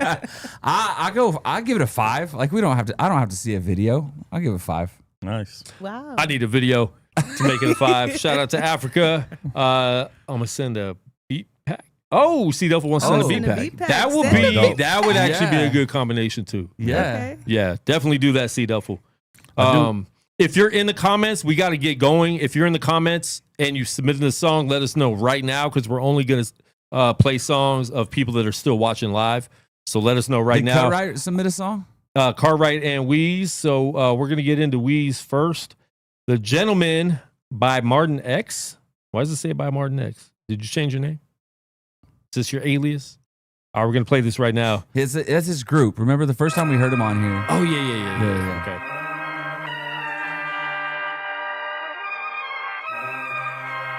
And Ray Son, I actually met Dizzy Liz through you guys. Dizzy Liv through you guys. You know what to do, King. The one for Fifth Element, I wouldn't even know you. I know, right? I love them. I told my wife, let's secure the check. You know what to do, King. Stacking paper, do it for our kids. When it's real love, it always feel the best. I don't play about your straps around the crib. This is how I live. The money don't compare to what you mean to me. I'm making boss moves without a GD. We be doing things that they wouldn't believe. I'm already winning, I got you with me. The money don't compare to what you mean to me. I'm making boss moves without a GD. We be doing things that they wouldn't believe. We already. What happened? People don't send me links. They send me, I'll play it through the email. One more time. All right, hold up. Yeah, I was feeling like a verse coming. I'm like, what's happening? I'm making boss moves without a GD. Straight up. We be doing things that they wouldn't believe. We already winning, I got you. I got plans to make a couple M's. I just bought a Benz, I plan to change the wheels. Throw on limo tint, you can't see who it is. just a young God body, heard the faces first. I shed tears cause we finally made. Living good, plus we gotta save us. Before I let you in my building, gotta see your faces. I don't take stairs, we on elevators. Top floor, life too good to be worried about yours. We move calculated, so we never pour. It took a loss just to learn how to score. PTSD, cause I escaped the war. Came so far, every day I wake, I thank the Lord. Like AI, they fear I might evolve. I stay fly, no flight involved. Too hungry to starve. I told my wife it's a security check. Stacking paper, do it for our kids. When it's real love, it always feel the best. I don't play about your straps around the crib. This is how I live. Money don't compare to what you mean to me. I'm making boss moves. This part doesn't sound mixed good at all. We be doing things that they wouldn't believe. I'm already winning, I got you with me. The money don't compare to what you mean to me. That part would sound way better if it was mixed better. We be doing things that they wouldn't believe. We already winning, I got you. From the moment of I fit the glove, legendary lift 'em up, visionary see the dub, shout the source, I know the plug. Wealth is surely more than M's, but money, wisdom, get enough. I'ma tell it like it is, because I've been through what it was. I ain't fond of wasteful words, pearls deserve its proper place. Texas boy, my speech is slurred, wouldn't have no other way. Satellite and outer space, prefer my being out the way. Most times I'm making moves, I ain't got no time to take my children growing. My earth got growing pains, only God can save. Cold world, gotta slay, too many trying to skate. Outlets, try to skate, marked up, dry race, push forward, try to skate, on pace, not a race. Molded through my opposition, moments where I doubt position. Good or great, I made decisions, devil get up out my face. Time is money, great commission, steward well, penny pinching, every step I'm learning with it, bulldozing, made my way. The money don't compare to what you mean to me. I'm making boss moves without a we be doing things that they wouldn't believe. I'm already winning, I got you. The money don't compare to what you mean to me.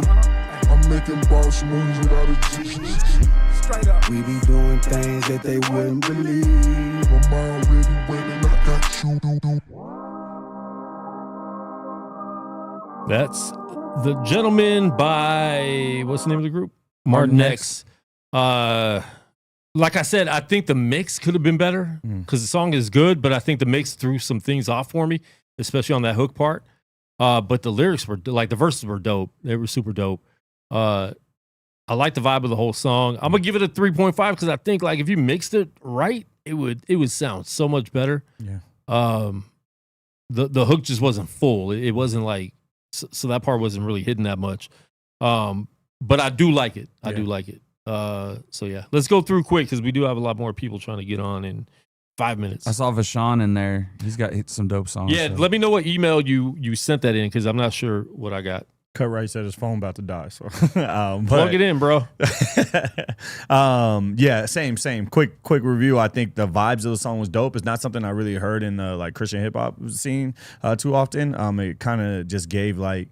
I mean, everybody in the comments was talking about like Jeezy ad-libs and stuff like that, but it didn't feel like a Jeezy song. It just felt like it had a very like low tone melodic to it, and then Weasel was a good feature for that. He brought the energy up at the end of the song, you know what I mean? So having a good balance was dope. I think it was a dope song. I think there was some small mixing opportunities, obviously, that Quan pointed out. So yeah, I'm at like a 3.5 too. Izzy. I would give it a 3.5 as well. Again, I think the song is good. It's there. I like the concept. Again, the feature, pretty much what he said, the feature is good. But yeah, just the mixing. I feel like the mixing can bring it up more, fill out that hook, and yeah. All right, Luke's about to tear it up. He's thinking deep.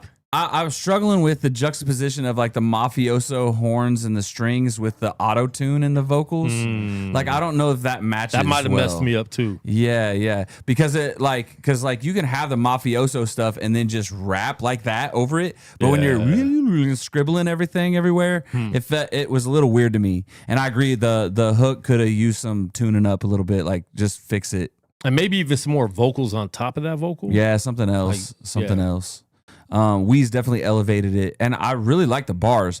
Yeah. It's an interesting enough song that I would go back and listen to it just because I'm like, oh, I want to hear that part again. Yeah. It was interesting, and it's probably the longest song we had tonight too. So I give it a 3 though because I feel like it needs a lot of work still. Yeah. Can I just say? Yep. Go ahead. I think it would have been more interesting too if he brought his wife back. When I heard him, I think that was his wife or the woman that was on the track. In the beginning, I was like, oh, that's interesting. I thought she was gonna be talking throughout the song or maybe have some ad libs or something. I think that would be very dope. Yeah. What made you think it was his wife?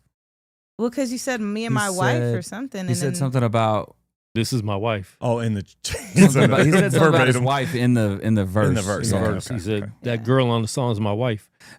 All right. Oh, it's his wife. Yeah, he said. Yeah, I would have loved to hear her more on the track or something. All right, I did find Vashawn sent it way early, so shout out to him.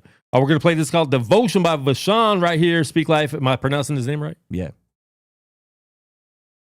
I pushed play and it didn't play. It's muted.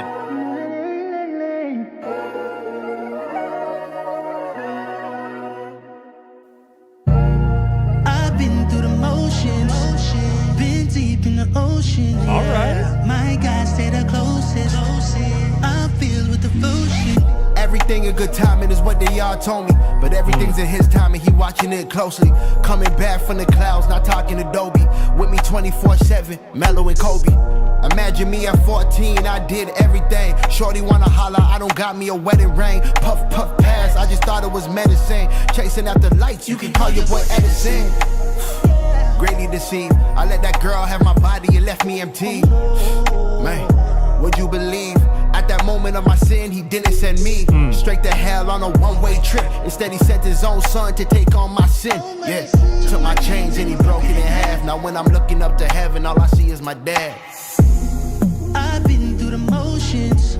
Yo, this is sick. I will play this song a lot. My God stay the closest. This might be song of the night so far. We're not giving away any money yet. And even when I'm broken up, I give my devotion. I'm filled with devotion. Over a decade on this road now. I learned to fight, I learned to slow down. You know how it go now. Got a son I wanna make proud. If you don't know that you lost, you won't know when you been found. Rock bottom, that's a hard ground. But when he nick you, you gon' feel like you called towns. Because he picked you when you looking at his car now. So you gon' pick it up or you gon' put your phone down. On mission, you should come through and listen. All these hooks I'm putting out, you know he sent me fishing. Washed in the blood, beg your pardon if I'm dripping. It's different when you come from a wild, wild living. What your past like, what you last like. To say it in the light, it probably bring you flack, right? While grace runs over and over, you can't even control it. God's love's really an ocean, hope y'all getting emotion. I've been through the motions, been deep in the I hate that hook in a good way. Yeah. Like that's sick. Yeah. I'm filled with devotion. Even when the road is tough, and even when I'm featuring Usher. my devotion, I'm filled with devotion. The beat, everything. Like this song, I don't give 5s for songs, so I'm giving it not a 5, but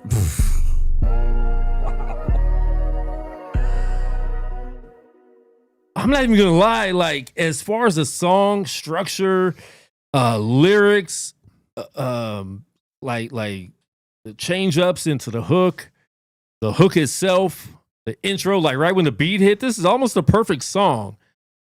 Whew, I'll give it a 4.9 because 49ers won, and I can't give it a 5. But so it's going to be a 4.9. But yo, like I don't know if you have a video to this song. I definitely would want to see a video. He's got some reels to it. I shared some reels of it. Okay. So I don't know if he's got a full video, but yeah. Low key, that's like I'm not. Am I overhyping it? That song is almost perfect to me. That's like a perfect song to me. It's insane. It's yeah. Okay. But it's not a 5. Oh, it's he's a not 4.9. there. He's gonna bring it down. No. Don't put that on me. Yeah, I'll give it a 4.9, man. I actually, you need to send me that song because I want the MP3. There's a video on YouTube to put it on my iPod. Video. Yeah, you should have There's sent a the video video? link. What? Yeah, you should have sent the video link. You're Yeah. a jerk. I'm actually not. I'm right where Quan is. Like, Okay, I I thought you were gonna. Yeah, no. Sonically, We were by- about to kick you off the show. Yeah, that's crazy. Sonically, that's the best song we've listened to tonight for sure. Sonically, everything sounds well put together. Wait. She got Just mad. like, hold on, She got wait, mad bro. off camera. Just like, She got mad off camera. She's like, I mixed mine. Mine was mixed too. No, I'm just playing. But yeah, no, for real. I just think sonically everything flowed. It was so fluid. It was so dope. The vocals were amazing, and even though it was like quiet and in the background, the vocals were quiet and in the background, they were still like you can hear that they were singing.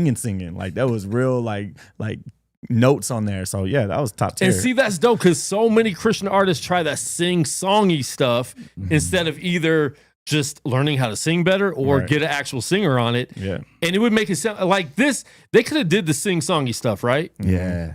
But it was like It made it perfect. it was when you perfect bring like this that. guy, Yeah. What do you give it? I'm at a 4.8. Okay. I'm at a 4.8. Dizzy, I'll let you go next since Luke wouldn't get in frame.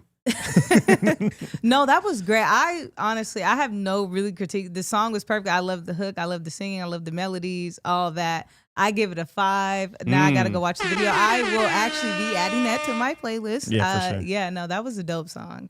Next time, send videos. We want more videos. We're actually trying to make this a video review. Like, I really don't want to do songs too much. But yeah, next time, send videos. Luke. This was like kind of what I was talking about. Like the fragments of the mafioso style in the last song paired with the auto-tune just didn't work. But this made it work. Like he had perfect layering of ad-libs and auto-tune in certain spots that made it make sense with the soul sample behind it. It didn't feel like it was fighting each other. It was all working together. Yeah. And like, yeah, this song's dope. I think this is the one that he sent me early, and it's this is one of my favorite songs right now. I gotta go watch that video though. I didn't see the video. I give it a 5. I'll give it a 5 too. Yeah. Okay. That's it. So Kells gave the worst review. At a 4.8 is crazy. No video? Survivor Q, can you resend me whatever you sent me? Because I cannot find it in my email, and I know you had sent it, but I can't find it. So we got 2 more. We got Cut Right, and then we have Survivor Q's going to send us something. So this is called Cracker. Oh, Graham Cracker. Ooh. Clark, I got offended for a minute. Yeah, you did. Man. Graham Cracker. Graham Crackers. Wait, is it Graham Crackers or Graham Cracker? Because you got 2. Okay, there it is. Graham Crackers. If this offends me like Cracker Barrel did a few weeks ago, I'm going to be really upset. Okay. All right. Graham Crackers. Oh, okay. Dedicated to me and Luke. Hashtag cancel Quan. Yeah, I'm Christian, but I'm hard to the core. Fully loaded if you wanna go to war. Bible is my hammer, got me feeling like I'm Thor. Stunting on the gram, get you treated like a s'more. By the blood of the lamb, I'm secure. Hit him up and then blame it on Shakur. Crown Town, rep the king and the 4. Already winning, you ain't gotta check the score. Hey, all glory to the MOST. High he the only one that I was stalking like a knee. I doubt it, sort of sliding my DS, but I don't reply. They already cooked, why I hit them with the refry? Only flow, so the records be slumming. That's how your boy stay fat in the famine. Word is my I wish the weapon, voice never tone would be have changed jamming. up after. Only pick a low, it's my special beam cannon. Yeah, I'm pulling the plug, 'cause the Still earth dope, is the it's a dope Lord's and the vibe. fullness thereof. Plus Christ said that we be recognized by love. Even Christ and rice lords can be saved by the blood. 'Cause I was lost in a song in place Atlantis. They became a frequency, I had to switch the bandwidth. Devil try to bug me, but I'm praying like a mantis. Then I raid his cabin, painted red like a canvas. Yeah, I'm Christian, but I'm hard to the core. Fully loaded if you wanna go to war. Bible is my hammer, got me feeling like I'm Thor. Yeah, that's exactly. That's On the gram, get you I feel treated like a s'more. going By to the grocery store and just doing it. Walking around the grocery store like that. Then blaming the Shakur. Crown Town with the king and the 4. Already winning, you ain't gotta take the I feel like score. C walking right now, too. You already know what we on. Heaven sent, they Christ must get walking. more Elon. Yeah, Every we know what verse you got meant. the beat yelling like but this style is more honey Dijon. See the fake plenty in the place top secret. The microwave rappers trying to keep pop secret. Nah, no way that I'm denying the truth. Sam Wilson, I mean that butterfly in the suit. I'm talking breastplate, helmet, sword up sandals. Solo leveling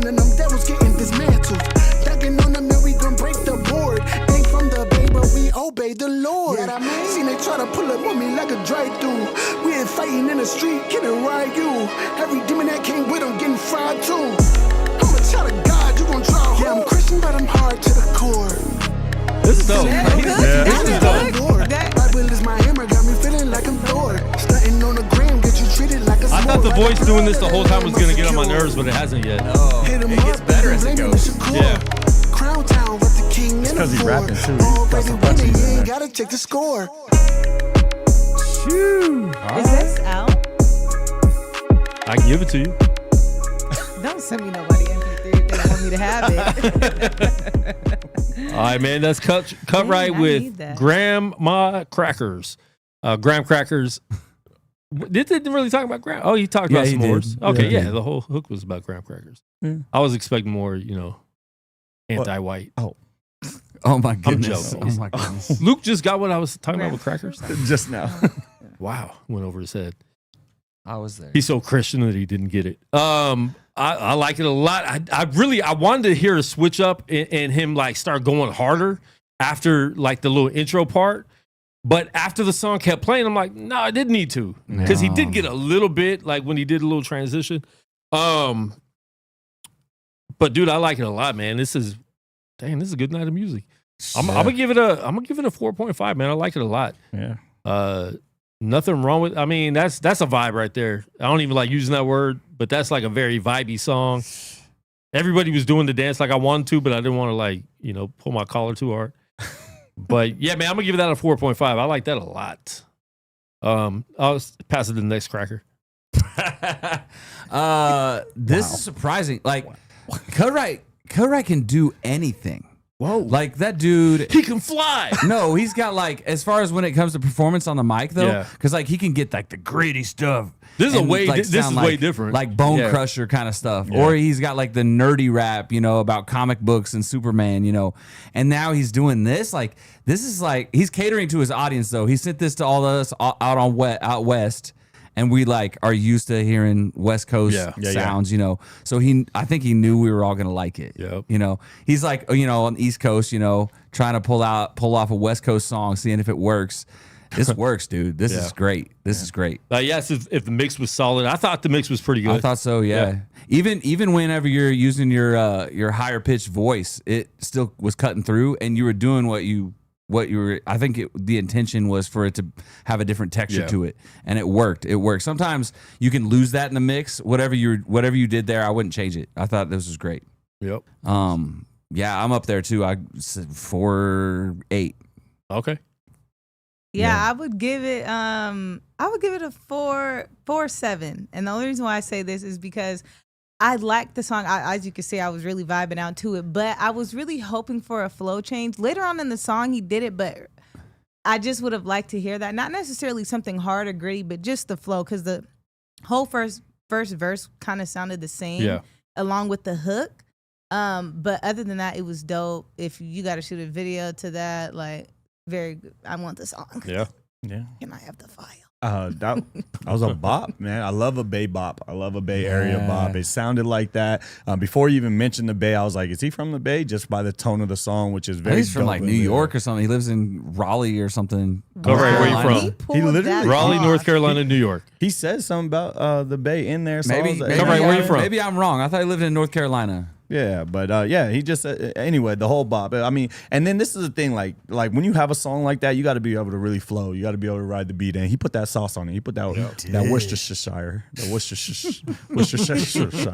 He put that sauce on it though. But whole time I was dancing, bopping, but he was also rapping too. And then like kudos to anybody that used. Oh, he's from Queens. But yeah, kudos to anybody that uses nerd bars, Thor's hammer. He said special beam cannon, piccolo. He had all kinds of nerd bars in there. And I'm like, bro, I'm right there rocking with you the whole time. So it had me listening just because the punchlines were fun to go along with a fun flow, a fun beat. I really, really enjoyed it.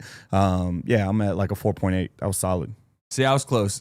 He said Queens, live in Charlotte now. So I was close. Yeah, cater to the West Coast, like you said. Sometimes where you're not from is like the best way. Because like that song that I played for y'all is like I'm not from the East Coast whatsoever, but you killed it. Yeah. It's just crazy, like the way that hip hop has evolved like that. Because I would say, 20 years ago, when we were listening to hip hop on CDs, You pop in the CD, you automatically know where the person's from by how they sound. Yeah.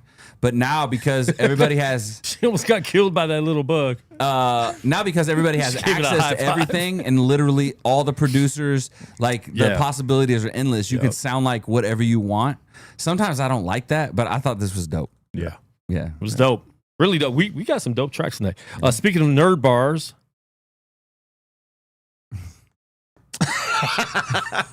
There's Kales as a Power Ranger. I'm a dapper Power Ranger. Where was this at? So we went out to Sacramento for an anime convention. Oh, dope. Yeah, so that's why I was at Sacramento last weekend. But yeah, it was dope. It was one of the little, like, I don't try to do too much, but like me and one of the bros was like, what if we just dressed up like dapper Power Rangers? Like got our little turtleneck suit jackets, had some fly shoes on, had some nerdy toys. All right, I need everybody in the comments to rate this picture 1 to 5. Let us know if he did it right. Does he look like a dapper Power Ranger? I don't know what that looks like. That post though was from the girl who shot it. They edited it. So obviously, you're not actually shooting lightning bolts. Well, I'm just saying that like you don't get the whole vibe of the fit because like low-key we were walking around like the morpher was on the belt buckle, so it looked like a fancy. Do you have another picture with that? Yeah. It's on the page. Yeah. Cut Right said, "Hey, I'm not from the Bay, but we obey the Lord." And then he said he used to cosplay as Shazam, but he was Dazam. Dazam. That's funny. All right, rate this picture in the comments, folks. I'm gonna give it. Let's see. Yeah, what you got? I'm gonna rate it to 1 to 5. I'm gonna be nice tonight. He doesn't look too impressed, like happy to be there. He looks like he just looks like he's doing his job. Kind of mean mugging a little bit. That's what I mean. She picked a weird picture. Yeah. All right, we're gonna get into the last song. This is Survivor Q, better known as the Survivor in YouTube. He had to hit me up on Instagram, be like, "Man, you know me. I'm Survivor Q." But yeah, change your name to Survivor Q on YouTube. Everything will work out great. All right, this is We right here.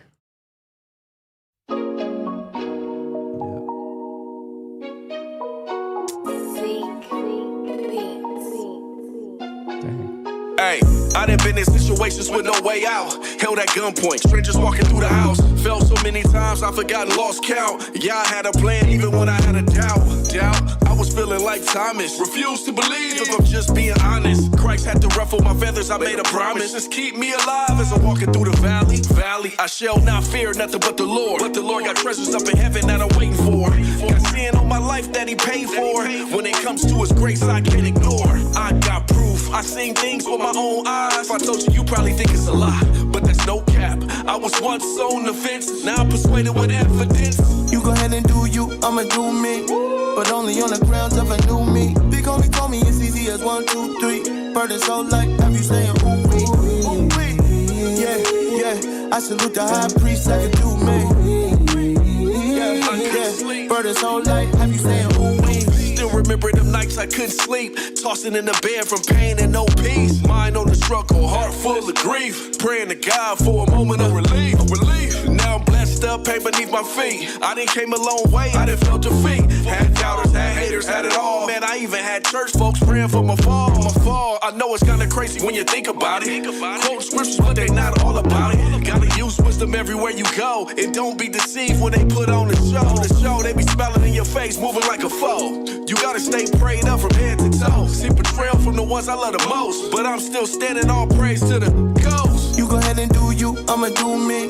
But only on the grounds of a new me. Big homie told me it's easy as 1, 2, 3. Burden so light, have you saying ooh wee, ooh wee. Yeah, I salute the high priest, I can do me. Yeah, burden so light, have you saying ooh wee.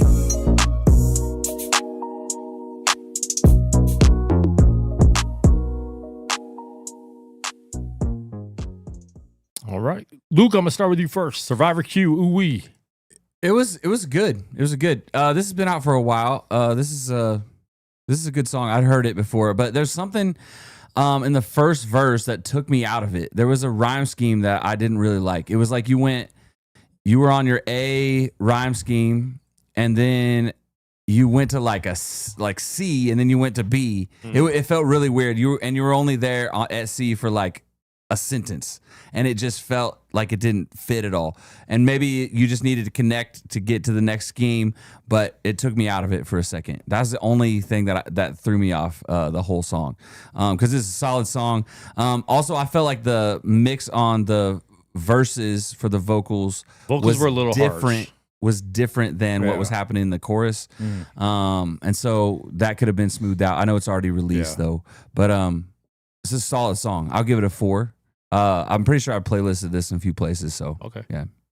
I like it too. I think he has a lot better songs though that he's submitted. So I think with the talent he has, this song wasn't as good. It was still a good song, but it didn't. The last song was kind of like Bay type feel, and this one was too in a way. And so I think comparing the two, it didn't really match up to that.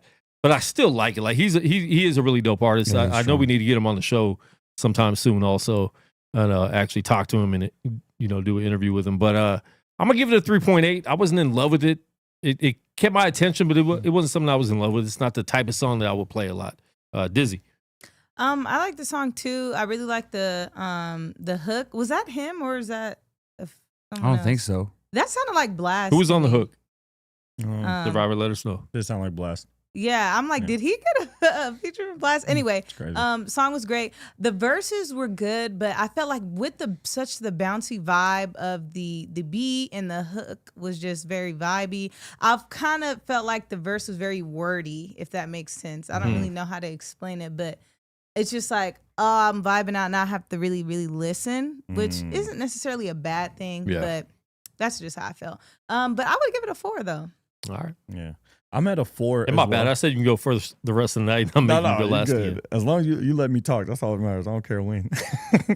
No, but I'm at a 4 as well. It's funny though, because actually I think I'm at a 4, and I like what you just kind of critiqued is I think that the verse clarity went really well with the vibey hook. That's what I was thinking when I was listening to it. I was like, oh, it's good to switch up. You got a nice little vibe in the hook, and then it was good to switch up. But I think it's preference, like you said. It's really like that doesn't make it good or bad. It's just like, what do you want to do? And I think that at that point I tuned in. I was like, oh, okay, he's rapping, and I like the verse clarity in that. But yeah, it's a good song, and I think that outside of like I'd have to listen to it a couple more times to see like the message and everything. But like it was dope to me. I'll give it a 4. I'm at a 4. Yeah. Dope. A lot of good music tonight. We want to thank everyone that submitted. We want to thank once again Nahoa Life for coming through. Thank all you guys for coming through as well. I got another show coming in the studio for a late night session. So we are out. Luke, tell your wife sorry we kept you out so long. We will be back next week with Shawan. He will be live on the call, and we'll do more music and video reviews. So submit music on every Tuesday. You can start first thing in the morning. Just make sure it's on Tuesday. We're going to start in October, start doing $10 Tuesday again, where we actually give you money if you have a dope track, for the track of the night. So we will start giving money away again soon. Help us get to, we're at 1,300 something subscribers. Help us get to 1,500 by the end of the year. That's not a lot. We can do that pretty easy. So help us by sharing. If you're not subscribed yourself, please subscribe to the channel. We're going to be doing a lot more on the channel as well. So we thank everyone, and we will see you next time. Peace.